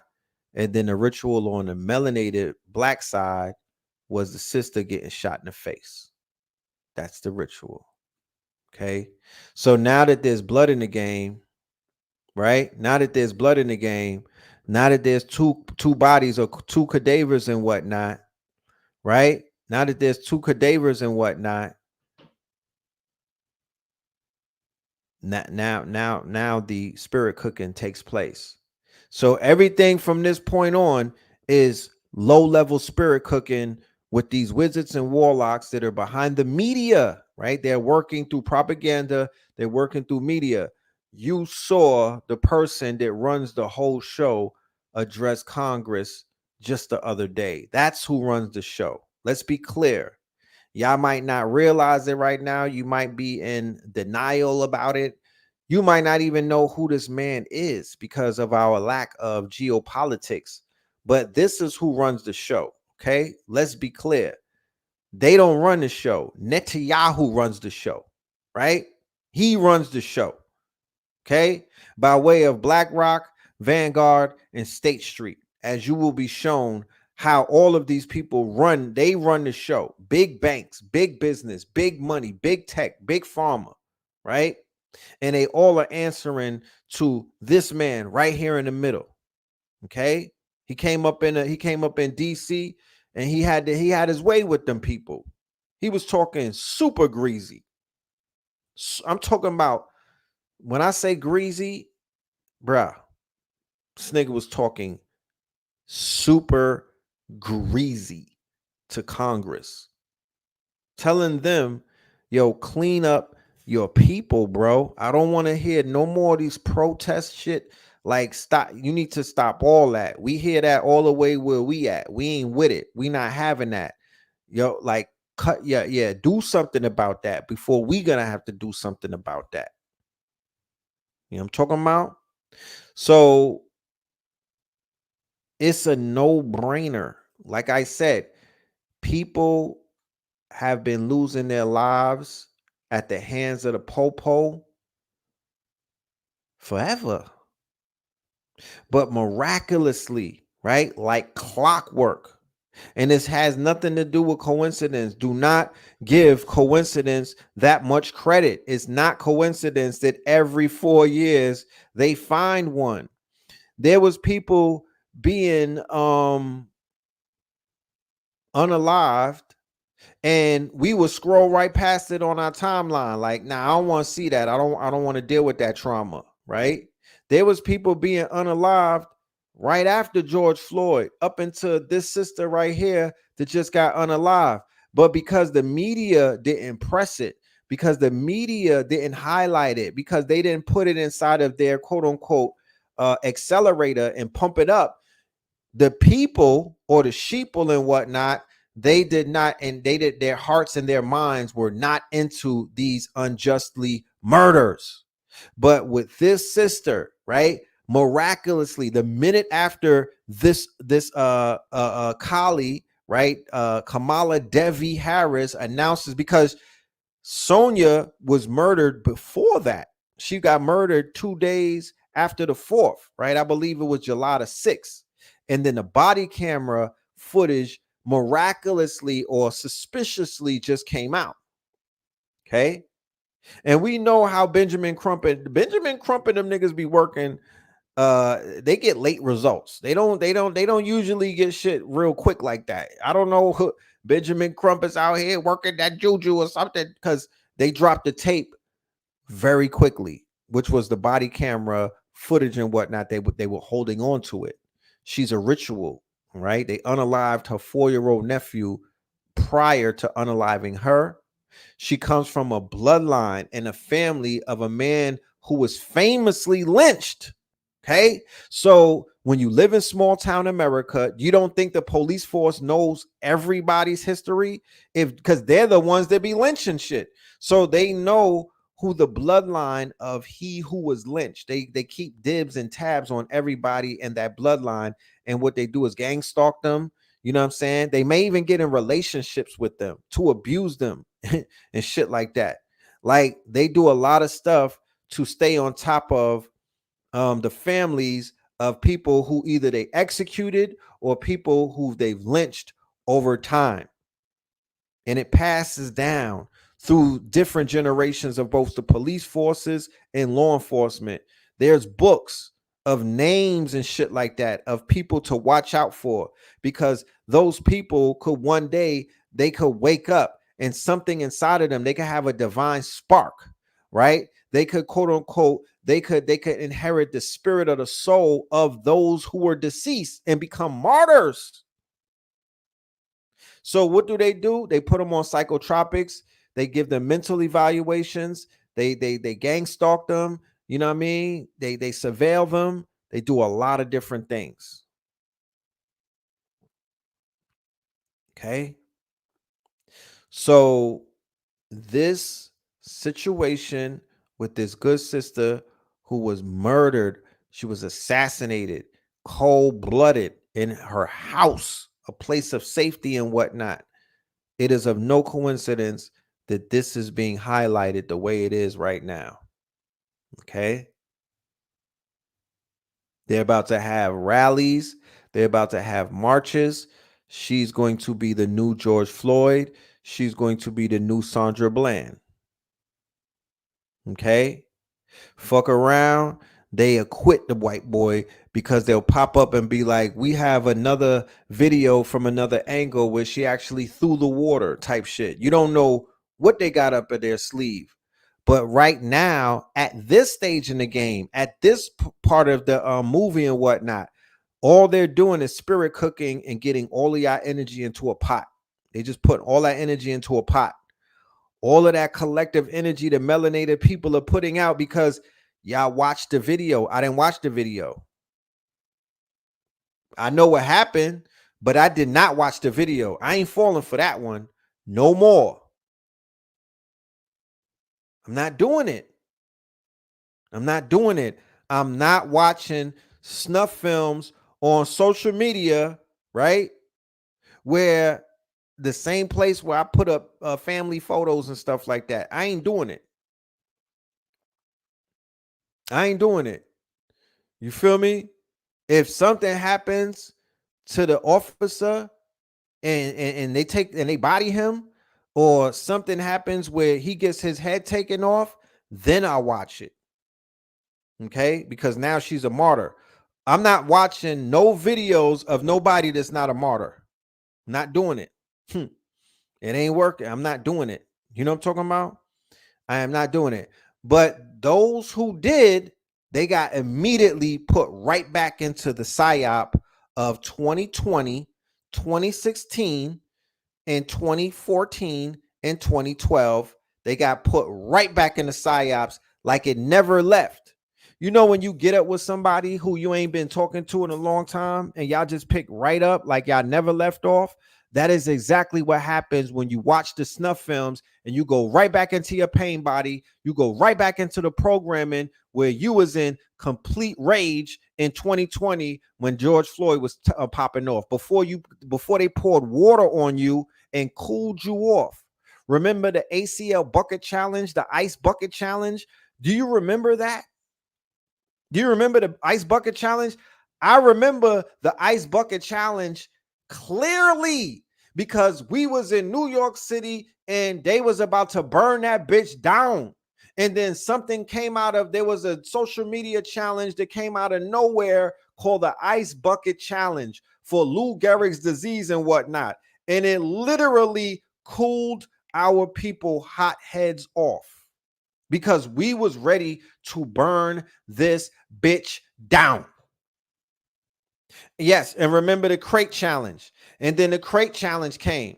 You know what I'm talking about? Niggas out there falling off of crates and whatnot. That was right around the time that we was taking some shit serious. That was right around the time where we was taking some shit to heart. And we were like, yo. And then they come out with that. So we know the media is complicit in what they call the psyops, the psychological operations, henceforth what we are witnessing right now, Project Fear. False expectations appearing real. False elections appearing real. That's what we into right now. That's what we're in the middle of. This month of July, you had an alleged assassination of a presidential candidate, which elicited fear, because the fact that they didn't kill him, that elicited fear amongst many people because they was like, damn, what they gonna do to us now? What's about to happen now? I know that those rednecks and hillbillies is ready to murk something. And then they had the RNC conference, and you saw a bunch of White Walkers and whatnot, and they were treating Donald Trump like he was the second coming of the Messiah. There was people in the audience wearing ear diapers or bandages, right? That's the telltale signs of a cult. Okay. And then in the same month, right? Not months, in the same month, in the span of a week or two, the presidential candidate steps down. They haven't seen anything like that since 68 with LBJ, Lyndon Johnson, after the assassination of JFK. None of that shit never happened all the way back into the 60s, fam. This is not normal. This is not normal. You know what I'm talking about? He didn't step down. I'm standing on that. There was a coup d'etat, and it wasn't from Kamala and her husband, Doug, right? They just are puppets. Doug, get your lady, get put that wig on her, get her ready. You know what I'm talking about? Get her ready, because we about to roll her ass out. You know what I mean? It was from these people who were running things behind the scenes, powerful people in powerful positions who were basically running shit. And they told the puppet, nah, you good. Your job is done. You feel me? Your job is done. And I think Hunter was on. I might have been Hunter Biden or something who did this shit. I don't know. Who's seen Hunter lately? You know what I'm talking about? Who's seen Hunter lately? Because I'm like, I don't trust nothing. I don't trust nothing. But that was a coup d'etat. Like I said, he didn't do any type of press release, press conference. They didn't do the official press conference. They put a tweet out. They put a letter out, fam. No. Y'all are letting these people play in your face. Then you didn't see him for about 2 or 3 days after that. And then the first time you seen him, this dude was running up the stairs. Let me see if we got the video. He was running up the stairs like dead ass.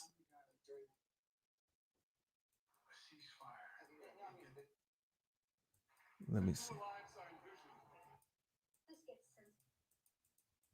Let me see.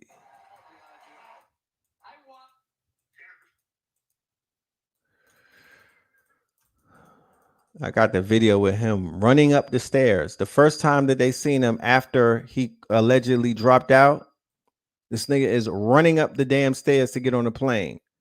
Like, that's not the Joe that we remember. You know what I'm talking about? That's not Uncle Joe. That's just somebody in a suit, in a face suit. You feel me? But that ain't Uncle Joe. I ain't buying it. I am not buying it. You feel me? You could sell that to somebody else. I ain't buying it. I'm good.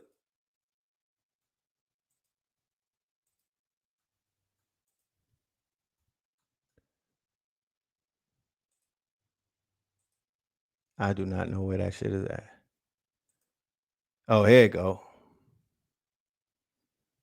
There you go. So check this out. Tell me if you can hear it.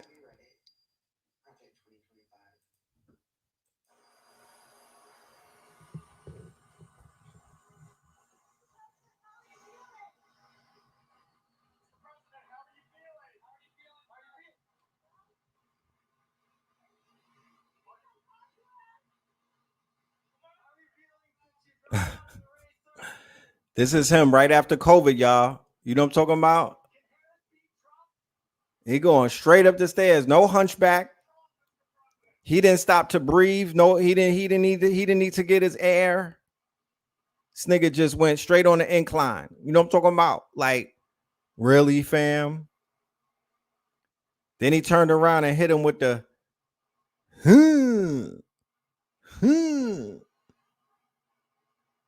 right? He got a face diaper in his hand. Yeah. Yeah. I'm not buying it. No audio or video. You serious? All right, hold on. Give me 1 minute. Let me pull that back up. Let me pull that back up.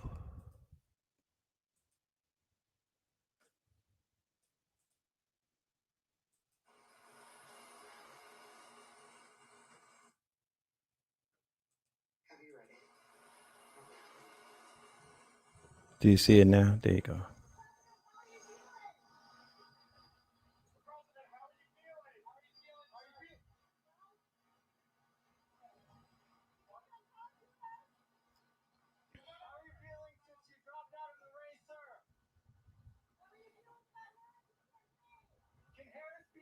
Do you see the video?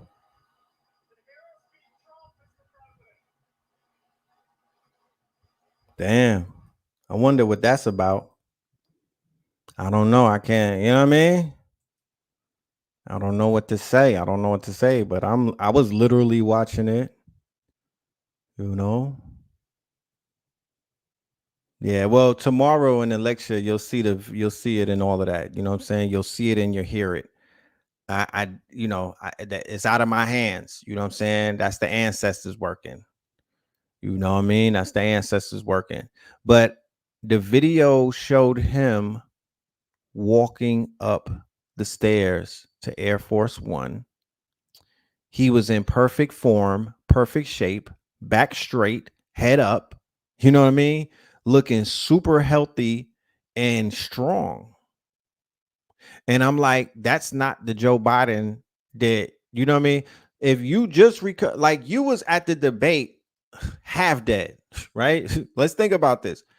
You was at the debate, right? Like literally on your last leg. So you mean to tell me that you went underneath COVID? You had the old C-19 came through and was stepping on you, and then in your recovery, your ass is running up the stairs to your airplane. Yeah, shit is crazy. But like I said, the pure giveaway was when he did reappear and he had a what they call that, a State of the Union in the White House, and he was talking, looking crazy in the face. But then when they zoomed in on his hands were not 80-year-old hands. Now, anybody who has grandparents and you have to massage your grandparents or even your parents' hands, and they are they're 70 and 80 years old, you know what those hands look like. Okay. That was not the hands that they were showing in the White House.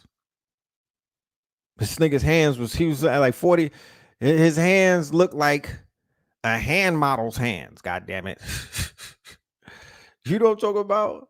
So we're looking at for the next couple of months, because people is already, they like, yo, he been gone. He's been gone. All right, cool. Well, for the next couple of months, whoever the fuck that is, whoever that is going to be sitting in the driver's seat until they decide to say, you know what, I done had enough.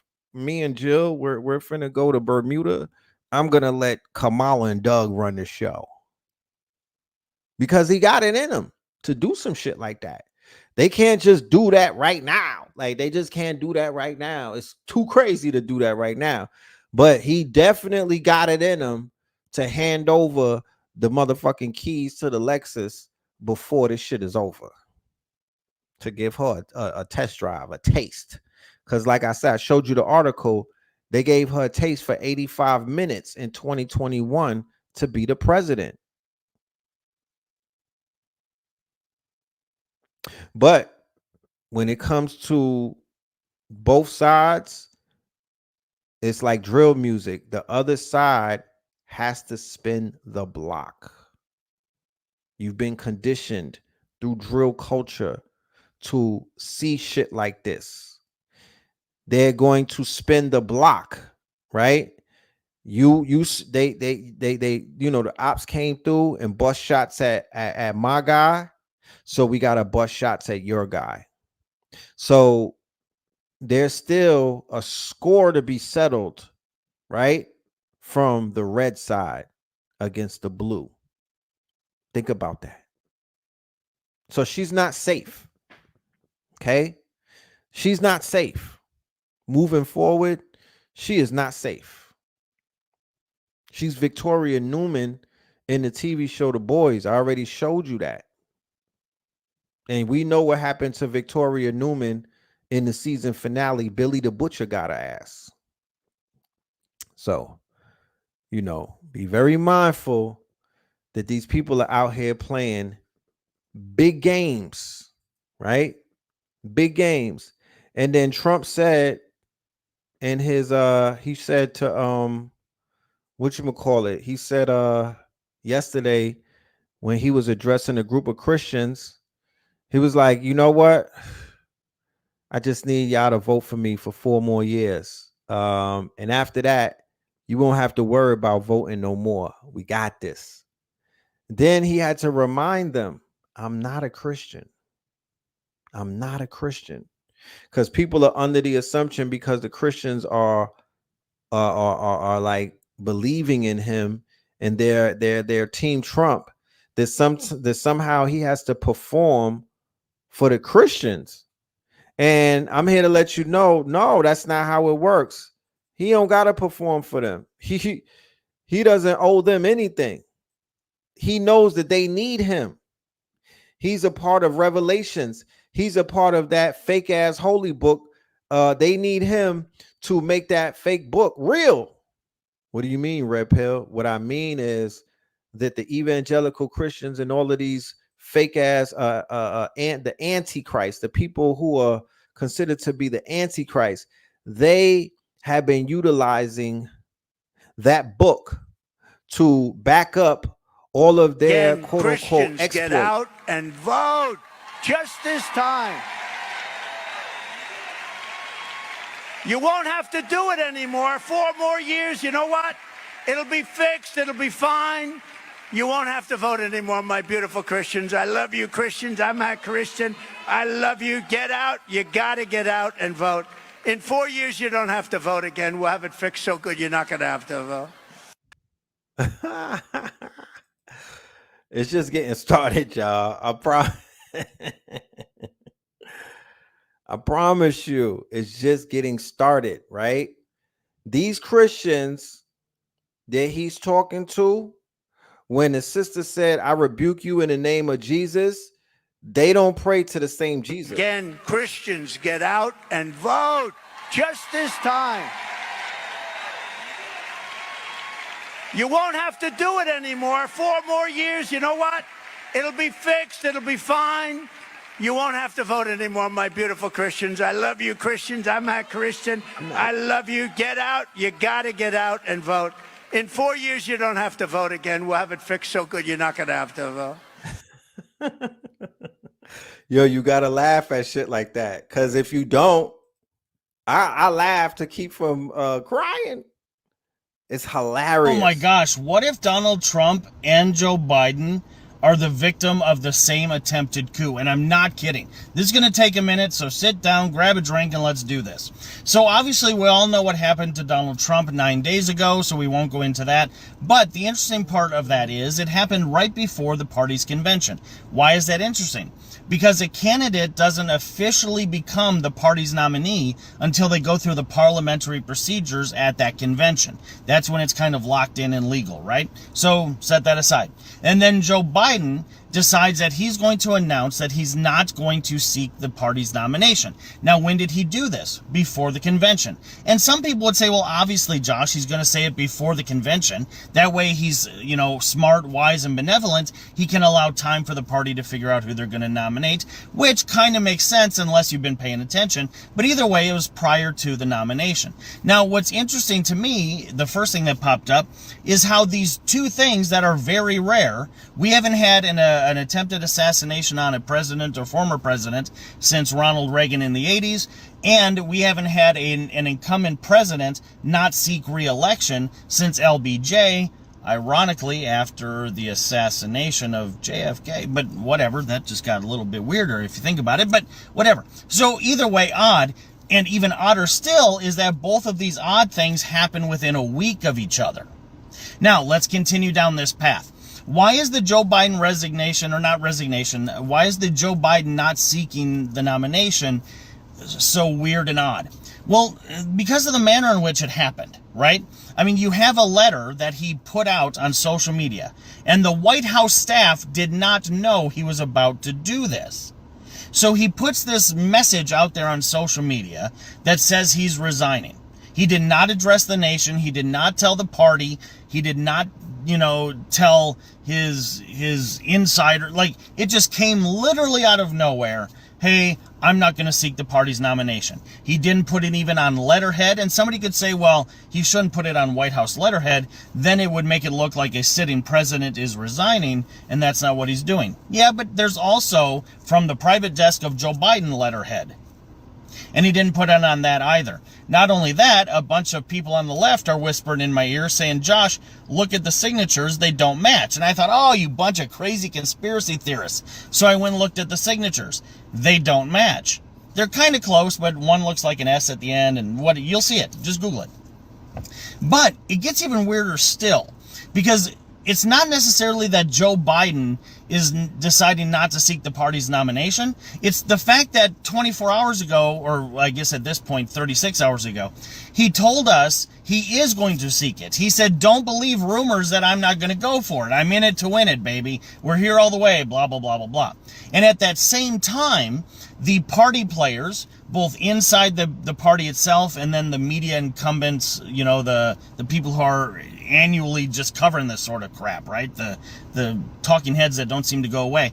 All of them were talking about, well, Joe Biden needs to do what's right for the party and not seek the nomination. Okay, great. I get it. His cognitive ability is obviously in decline. But you know what didn't happen? Nobody was talking about Kamala Harris getting the nod. Nobody. How do we know that? Rewind the tape. It was so crazy that people were actually feeling bad for Kamala Harris. You had the Clintons, the Bidens, the Chuck Schumer, the Newsoms, all the power players, all kind of jockeying for position and saying, ooh, this person should run, this person should run. Why would they even be suggesting people if everybody knew it was going to be Kamala? Because nobody wanted Kamala. Nobody. And a matter of fact, the American people didn't even want Kamala. If you are a true blue, LBGT supporting, go labor sort of Democrat, bringing in the blue wave, you hate Kamala. And it's not just me being mean, your vote proved it. When she ran against Joe Biden, she came in 9th or 10th. She was added to the ticket to add a woman of color and a female to that ticket. Now, I don't blame Biden for that. I would do it too. That's why you kind of balance out your presidential ticket. You go you. But that's why she was on there. She wasn't on there because people liked her. Democrats hated her, especially if you were black or Hispanic, because she is terrible for true reproductive rights, and she is terrible when it comes to criminal justice reform. So 36 hours ago, every Democrat on the planet was like, who are we going to get? Because it obviously cannot be Kamala Harris. Fast forward to Joe's weird, suspicious, I'm not going to seek the nomination thing. And has he addressed the public yet? No. Has he talked to any camera yet? No. So how do we know Joe actually said this? And I'm being dead serious. You've obviously seen him have to be controlled by the Easter Bunny to figure his way back into his house. How do we know Joe's not in a house someplace and somebody else wrote this letter and now they're just making Joe go along with it? And before you say, oh, that's just a weird conspiracy, so is being shot from a 4-degree roof while you're giving a rally in Pennsylvania. So, duh. Now, what has happened since this nomination? Or not this nomination, since this announcement, rather. Kamala Harris has unified the party. Everybody's in line. Nobody's challenging her. She's the hero of heroes. Rachel Maddow is literally crying on MSNBC. Like, oh, this is amazing. She's raising tens of millions of dollars. No, she's not. No, she's not. Kamala Harris has not raised a dime. There is no Kamala Harris campaign. I'm serious. There was a Biden-Harris one, but in order for Harris to raise money now that Joe has, I guess, said that he is no longer seeking the party's nomination, she has to file her own campaign with the Federal Elections Commission. So there is no Harris campaign. The money is going to other groups that donate. It's like Super PAC money and stuff like that, to kind of get behind Harris. But isn't it weird? Isn't it just weird that both of these rare things happen within a week, and then the Democrat that the Democrats hate somehow becomes this unifying Joan of Arc within minutes of this anomalous sort of announcement, and then we're all supposed to play along with it as if this is somehow normal? What if, and this is just for entertainment purposes only and a thought experiment, yada, yada, yada, but what if the same power players in these parties, and when I said I don't like either side of this bird because it's an evil bird with two different wings, I meant it. I've been behind this curtain for decades. I've been politically involved for decades. What if the power players that don't like Trump and they don't like free-thinking Democrats are saying, we got to kind of put some kibosh on this? Just asking the question.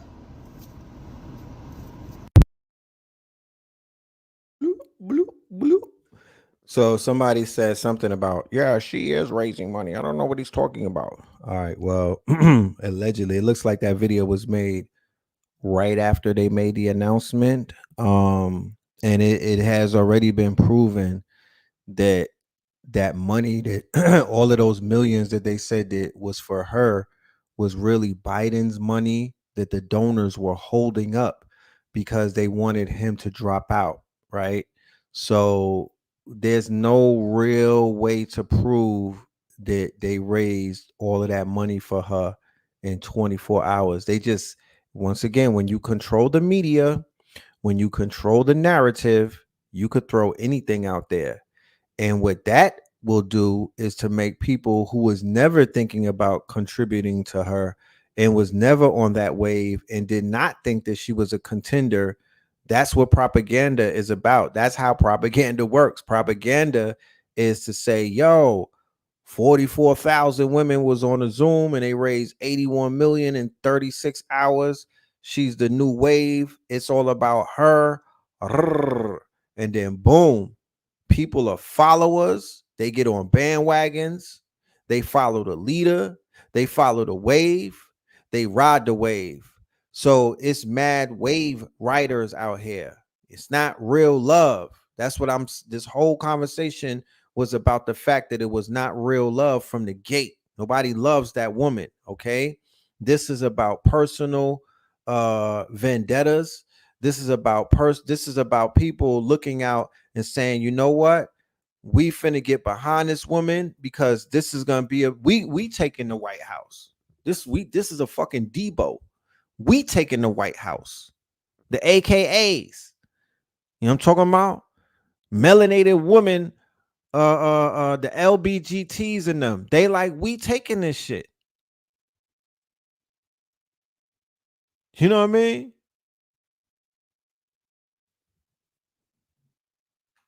So right after they did the 44,000 melanated women, they had pale women and they had the gays, the LBGTs come through.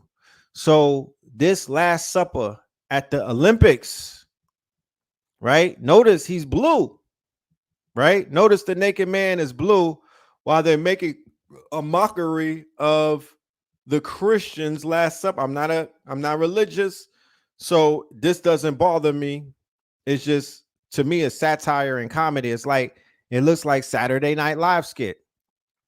But if I were religious, if this were my religion, if this was something that I stood on, if this was my belief system, I would be pissed.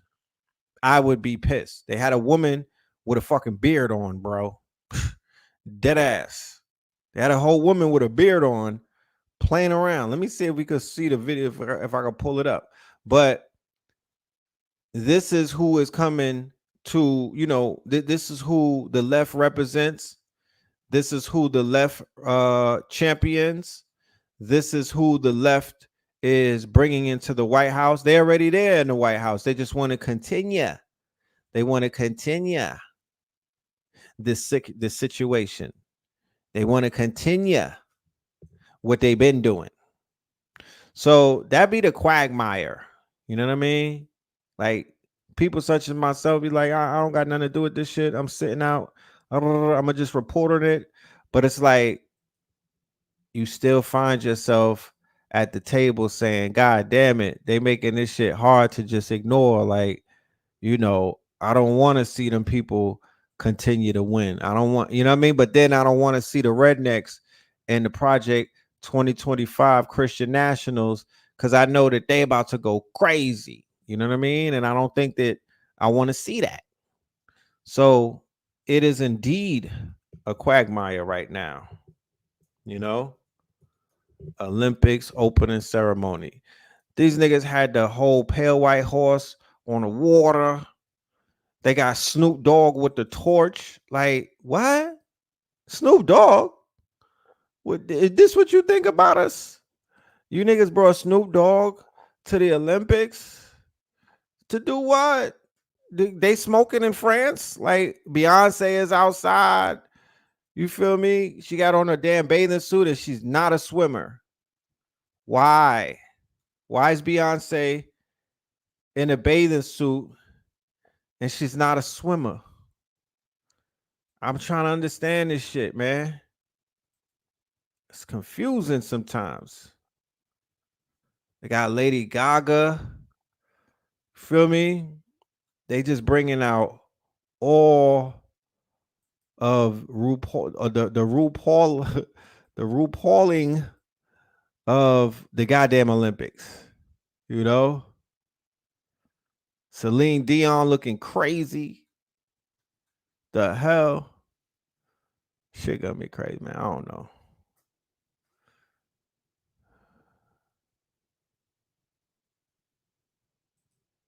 Then they had this dude. Let me turn the volume down so I don't get a copyright strike. But this look like the nigga from Assassin's Creed running with the torch. Check this guy out. Give me a minute. Let me show you. Like, who the hell is this? What the fuck? Who's this nigga? They had this literally a mask. Just like, what the fuck? Like, he's running with the torch. He's running with the torch through Paris. You know what I'm talking about? He looking like homie from Assassin's Creed. Like, that's what we doing. And then they gave it to Snoop Dogg. What the fuck? Like, what? They trolling us to some degree. Is this AI? Is this a video game? Oh, hold on. Look at this nigga. Look at this.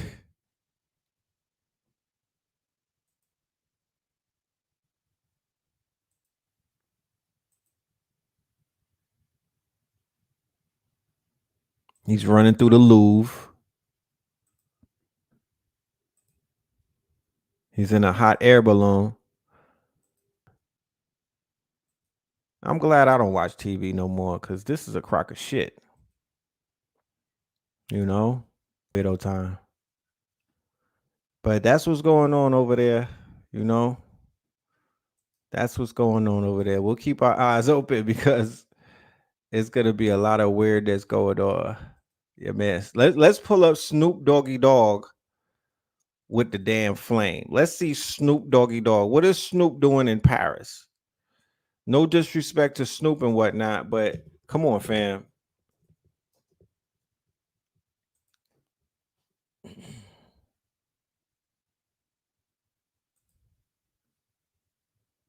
That's the best that we could get out of America is Calvin Brodus. It's the Olympics. It's not the fucking this is not Rap City. This is not the 50 years of hip hop, bro. This is the Olympics. This is athletes. Snoop smokes. He's an athlete now. What are we doing? The fuck? It just shows that this is idiocracy on the highest of levels. Like America is just idiot. It's just an idiot nation. You know, where they elevate the celebrities. We are the black diamonds, right? We are the biggest export in America is the rappers, and then the athletes, and then the actors, and then the politicians. Okay. What do they export? They don't have an export. We don't have industries like that. We don't manufacture. We don't produce anything. We produce contracted entertainment. That's what we do. We give you entertainment. The bread, what do they call that? The bread and circus. That's what we known for. So shout out to Snoop though. All right. You got Trump with Netanyahu at his crib, right? So look at his wife. Hideous. Oh Lord. The wife is hideous. She's is giving gopher. My goodness. But yeah, that's the one who's running the show right there. Let's be very clear. Him. He's the one. He's the Antichrist. He's the one running things. This is the baby eaters. These are the spirit cookers. This is him. Right? This is him. Yes. Yeah, she's giving Chucky's bride. Exactly. That's what she's giving. She's giving Chucky's bride, and he's giving the Grinch. Okay. Yeah, that's ball right there. All right. So we could just be clear, right? So all of the candidates had to basically whatever they did with this man behind closed doors is going to determine who will be the president. He had to come and check in on the help and take everybody's temperature, right? So he got up with Biden and Harris, and then he went to Trump's house to have dinner and whatnot. So whoever made him feel superior, and on his way back, he had to go back and cut his trip short because they just murdered 10 Israeli children. Lebanon launched a missile into a playground and took out the ops. You know what I mean? The chickens have come home to roost because, you know, those people have killed thousands upon thousands of children and whatnot and act like it was nothing. So chickens have come home to roost, and they're dealing with a situation over there. They said today's situation was the worst day since October 7th over on that side. You know what I mean? But yeah, that's what we dealing with. You know what I'm saying? That's what we dealing with. And the synagogue of Satan has a specific edict where they are instructed to destroy the BlackaMoor Messiah by any means, because we have conflict of interest when it comes to messiahs. They have their version of Messiah, and then we have our version of a Messiah, but we're not looking for the Messiah like they're looking for their Messiah. They are invested in their Messiah, or what they will call their Antichrist. They are out here. They're ready to sacrifice those 3 red heifers. They're going to war about it. They're spilling blood about it. They are setting up all type of plays to usher in their Messiah, right? So they have a specific gripe. That's why that lady on tape said that the ones over here, Negroes in America, are the biggest threat to their quote unquote, whatever it is that they have, whatever it is that they represent. She said that these niggas over here, the lost tribe, are the biggest threat to them all the way over there. How, Sway? How could that even be? It doesn't even make sense unless you begin to study and you know what you're looking at. So our Messiah, our messianic ones, and we don't have one Messiah. We are the Messiah. Okay. We are the Messiah. The Messiah is us. Keep that in mind. The Messiah is in the people, but they have an issue with that. But look at this. This is the game over. This was the checkmate. This is the checkmate. Wakangli, A white buffalo. return sacred. The white bison was born in This Yellowstone. is the second coming of the white buffalo calf. We need to protect the white animals. Next time I shall return and stand upon the earth as a white buffalo calf with black nose, black eyes, black hooves.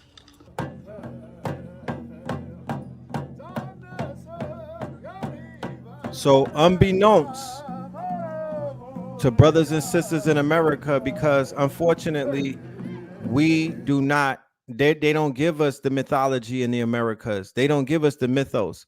They're not giving us the keys that we need in order to see what's really going down.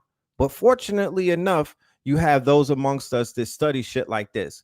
And when the white bison appears, all right, this is prophecy. We're talking about prophecy, something that no man could get in front of. You cannot stop prophecy. Prophecy is prophetic.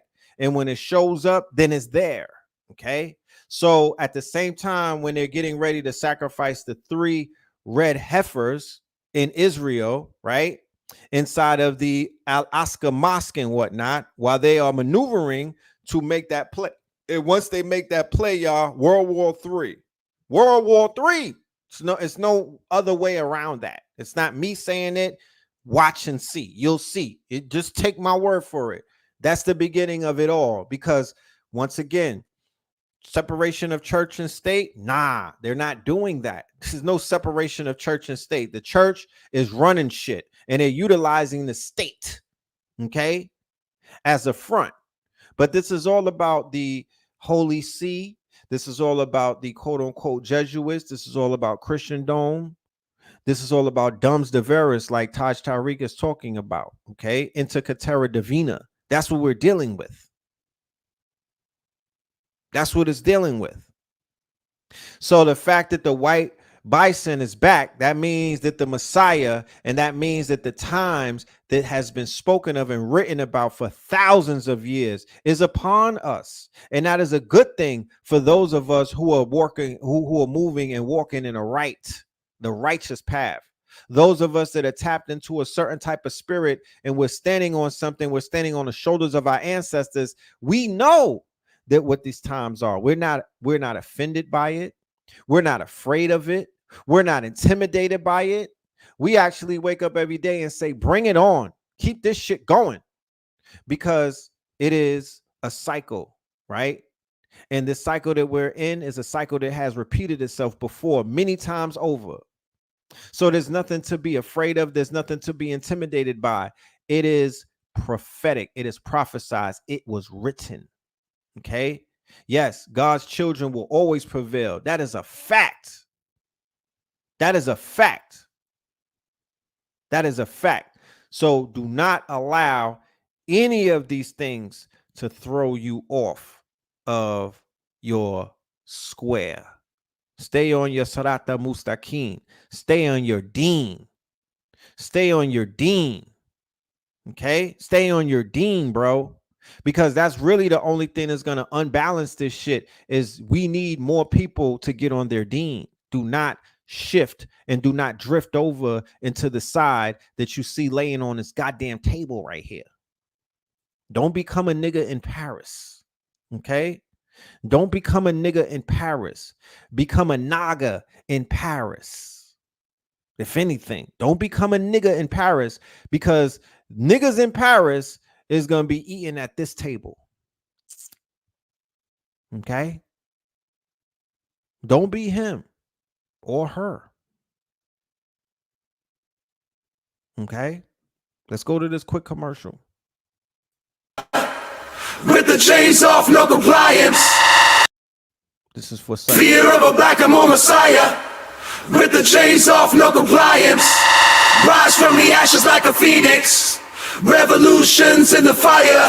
Streets of stalking, echoes of prophecy, visions aligning, minds reconciling, power defying, justice is blinding, heavy the heart, this wall by the iron, caged in the shadows, hidden in silence, bred for resistance, the system is where they're fire. People like temptates, taking back the tide, slavery, enemy, roasting the death is the ridge of high. Yearning for freedom and each war cry. Fear of a BlackaMoor Messiah. With the chains off, no compliance. Rise from the ashes like a phoenix. Revolutions in the fire. Fear of a BlackaMoor Messiah. With the chains off, no compliance. So tomorrow at 8 p.m., me and the good brother Sharif, Anael Bay, me and the good brother Sharif, Anael Bay is going to be presenting to you Fear of a BlackaMoor Messiah, okay? At 8 p.m. on Zoom, we are going to be doing a 4-hour lecture entitled Fear of a BlackaMoor Messiah. It's going to highlight everything that has taken place since we left you with When in Rome. Of course, it's going to be a metaphysical viewpoint. We will be decoding some things, unpacking some things, and revealing some things that you may not have been aware of or may not have been informed about. We're going to take a deep dive into BlackRock and Vanguard to show you who's running the show from the very top. And like I said, it's not even really homie in the middle, because he even has to answer to some of these oligarchs and whatnot that are running the show from the shadows. So we're going to do a deep dive. We're going to break some things down. That is mañana. Okay. And I look forward to seeing y'all in the building. Is there a link for the Zoom? Yeah, I'm dropping it right now. It's in the description box of this show, but it's right here in the chat room right now. So the conversation about being a Messiah is definitely a conversation that you're going to be hearing a lot more about, especially when people begin to break the chains of this two-party system or this binary way of seeing things. And they say to themselves, hold on, Kamala's not finna save me, and nor is Donald Trump. We're going to save us. We're going to invest in us. We're going to get more into our own power, right? Like the TV show Supercell was showing you. How is it? I'm going to end it on this. The arrogance. This Negro needs to get his chin checked. He's so arrogant. However, he wasn't that arrogant months ago when he had to curb the production on his studio. And I'm talking about Tyler Medea Perry, right? Tyler Medea Perry. He had to humble himself, right? When he was spending $800 million on his movie studio or upgrades to his studio, right? Which is in Atlanta, which is close to where I live, right?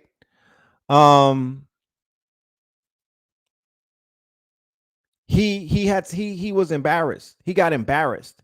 He said in front of the whole world, yeah, man, I had to scrap the plans that I had to build my studio because I had learned about this thing called AI, and I seen what they was doing with AI, and it had scared me. So I had to kind of like, stop the production on what I was doing, and I had to learn more. How you don't know about this though, dumbass boy? How you don't know about how I know about AI? You don't. You a billionaire. You don't have a research team. You had to find out about that. And why them people is not calling you, Tyler? You a billionaire with a goddamn one of the biggest movie studios in the world. Hollywood is coming to see you. You don't have real friends, Tyler. You don't got real friends. They're working against you. They're laughing at you, Mr. Perry. Right? So while the brother Rap Man who is the director and the writer of the TV series Supercell. He's from the London, UK in it, right? While he's doing series, because this is not his first series, he's done others. While he's depicting our people as superheroes, right? While he's taking the Henrietta Lacks story and he's taking Bobby Hemmett lectures and he's merging, he's making a gumbo and creating a script where he's giving us superpowers, right? When they have TV shows like Lovecraft, right? Where they have TV shows like The Watchmen, where they have TV shows like The Boys, where they have mad different TV shows that's showing us in powerful positions. This nigga still making Medea movies and have the nerve to say that anybody that's critiquing his movie are highbrow Negroes. Do you know what highbrow means? This nigga had the nerve, and he's talking to, out of all people, he's saying this shit to Keke Palmer. Keke Palmer, really? That's who you talking to? That's who you chatting with your patty? This fucking Keke Palmer nigga? Really, bro? So Tyler Perry calls out highbrow critics and defends his fans. Don't discount these people. No, nigga, you on the Chitlin circuit. You started on a Chitlin circuit and you turned Black America, melanated, the whole world, goddamn it, into a fucking Chitlin circuit. Okay, you on a digital Chitlin circuit now, and you done turned good people into Chitlin circuits. You not even feeding them impossible chitlins, nigga. You still feeding our people chitlins. So his last featured film earned a 0% rating on Rotten Tomatoes. And that's a point that's of little concern to him. The billionaire filmmaker, he made $1 billion off of ignorance. He made $1 billion off the fucking Chitlin circuit. Think about that for 1 minute. He made $1 billion off the Chitlin circuit. So when you say, damn, why are people in such a bad shape? Why are we so sunken? Why are we in such the sunk? Why is the fucking spell so thick? The spell is thicker than delicious. It's because of a billionaire nigga on a Chitlin circuit and P. Diddy and all of these other frauds. Right? Something got to give. The billionaire filmmaker, best known for his franchise character, Medea, is far more interested in the opinions of his fans than those of highbrow critics, he said on the Baby, This is Keke Palmer podcast. Ooh, baby. For everyone who was a critic, Perry said on the Tuesday episode, I have thousands of used to be emails from people saying, this changed my life. Oh my God. You know me. Oh my God. You saw me. How did you know this about my life and my family? So that is what's important. Critiques of Perry in his purportedly flat depictions of Black characters date back to his early directing days. Spike Lee, for one, in 2009, famously alluded to Perry's work while complaining about the buffoonery in Black comedy. And y'all shut that pigeon-toed nigga Spike Lee down. They laughed him out of Hollywood. They shamed him. Had him going to making mayonnaise production, Spike Lee, that is. You know what I mean? Chased his ass up out of the Chitlin circuit. He didn't even want to give you niggas beyond Chitlin movies anymore because he had the audacity to say something about this goddamn buffoon and his coonery.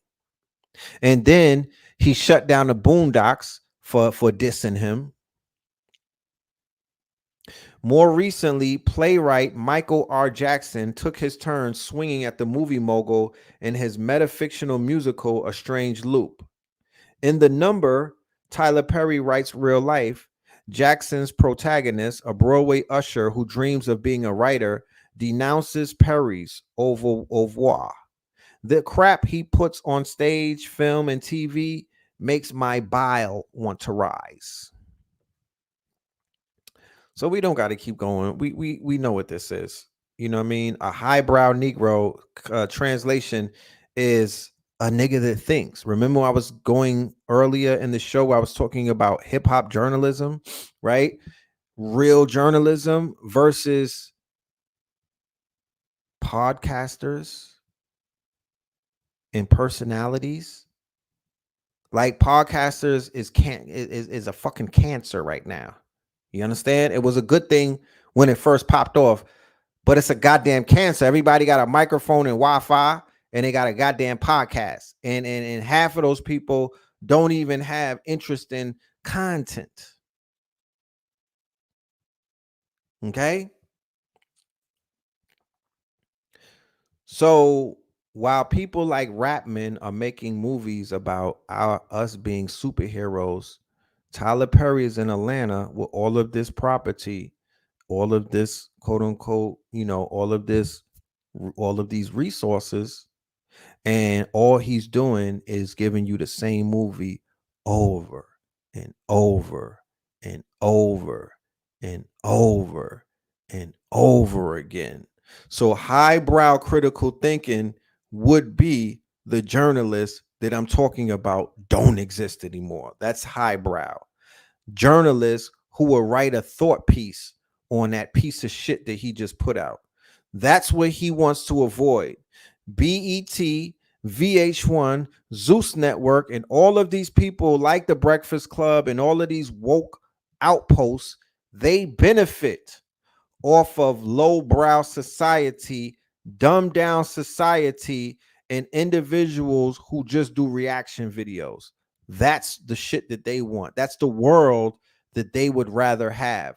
That's the world that Kamala and them represent. That's the world that the Democrats represent. That's the world that the blue represents. I am not pro anything on no sides, but at least, even though they are the biggest hypocrites standing on Skechers sneakers, the Republicans at least have some fucking talking points, okay, that lean into values, that lean into morality, that lean into thoughtfulness. At least they are scratching the surface, because they're not deep like that. They just scratching the surface. It's called talking points. It was picked out for them. It's not what they believe in, and damn sure is not what they stand for. Like that.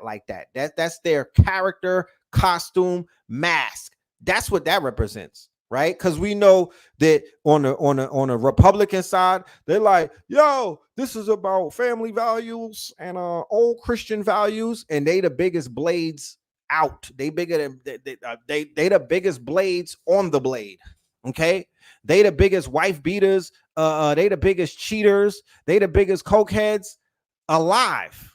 So, like I said, it's all surface. Okay, this is a nation of psychotic motherfuckers who just front for the camera. Tyler Perry got a white girl. Who got a white wife? So, all I'm saying is, at least on the surface, okay, at least on the surface, the red side or the Republican side at least have some talking points, and those talking points for any person who wants to live a decent existence, and they're not comfortable with the plight of humanity, and they're not comfortable with an anything goes type of society where anything goes. Because I'm all for everybody having right to expression and being able to be free and whatnot. But I'm also a proponent of discipline, right? I'm also a proponent of value systems. I'm also a proponent of quote unquote, morality to a degree. Okay.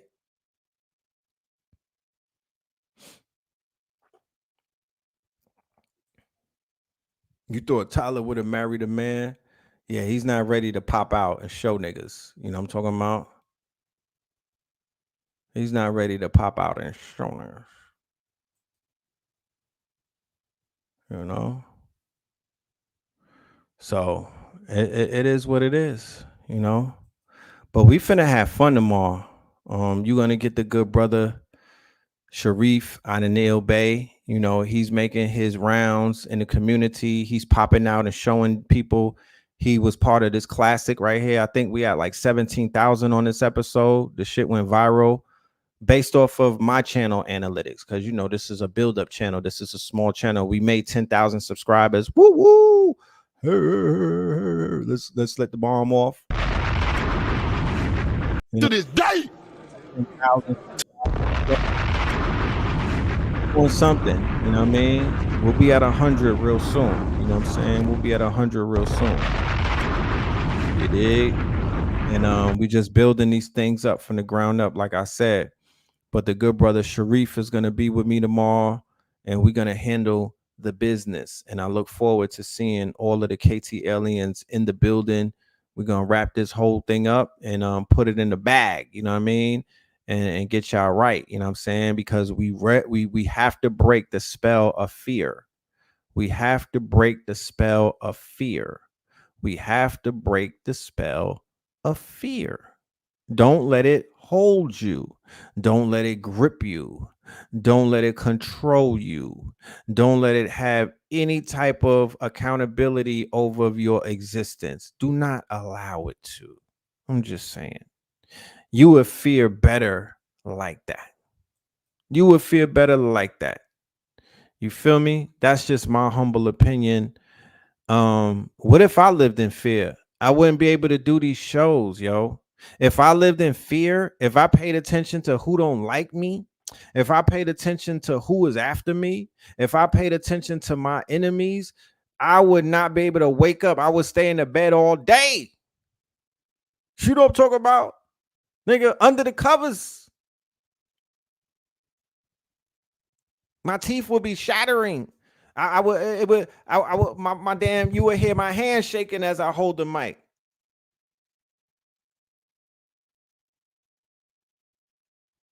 But I refuse. And I promise you, it's the information. Faith over fear, right? This information is my power source. The great divine speaks through signs and whatnot, and it continues to point me in a direction to where I fear nothing. I have no fear when it comes to doing what I'm doing and standing on what I'm standing. And especially when I see these stories pop out and when I watch this theater and whatnot, it's the opposite of fear. I get power. You dig? So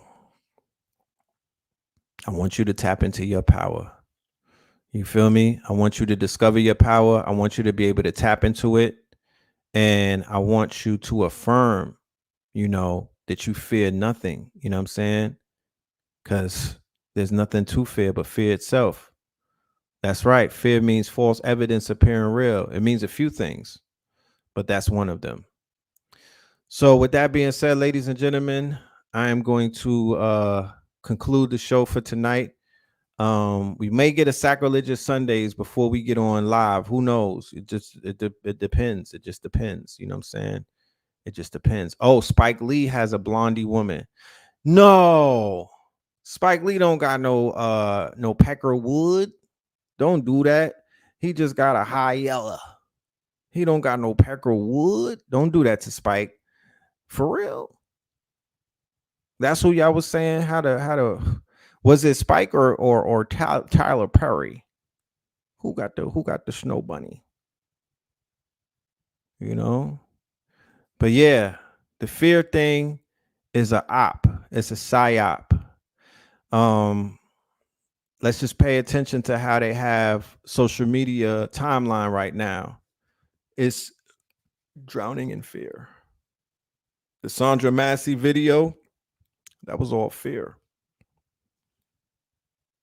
You niggas ain't get up and tear nothing down. That was all fear. You know?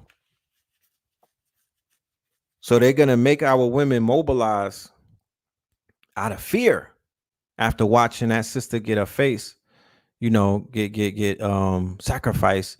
It's going to say it's impossible not to vote now. You understand? If you were to go over to Donald Trump, you will be considered a traitor, right? Because of what just took place. It's impossible not to have your emotions tied up into this. They want your heart and your mind. And that's what that snuff film is about. just pay attention. You know, just pay attention, because they out here spirit cooking, they playing games. So just stay focused. You know what I'm talking about? Stay woke, you know. And I'll see you tomorrow. You know what I'm saying? And we're gonna leave you with Purple Like Prince. Love and light, y'all. All right. Love and light.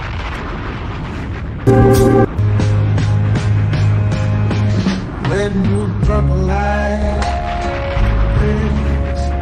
brand new purple light, friends, facts, brand new purple light, friends,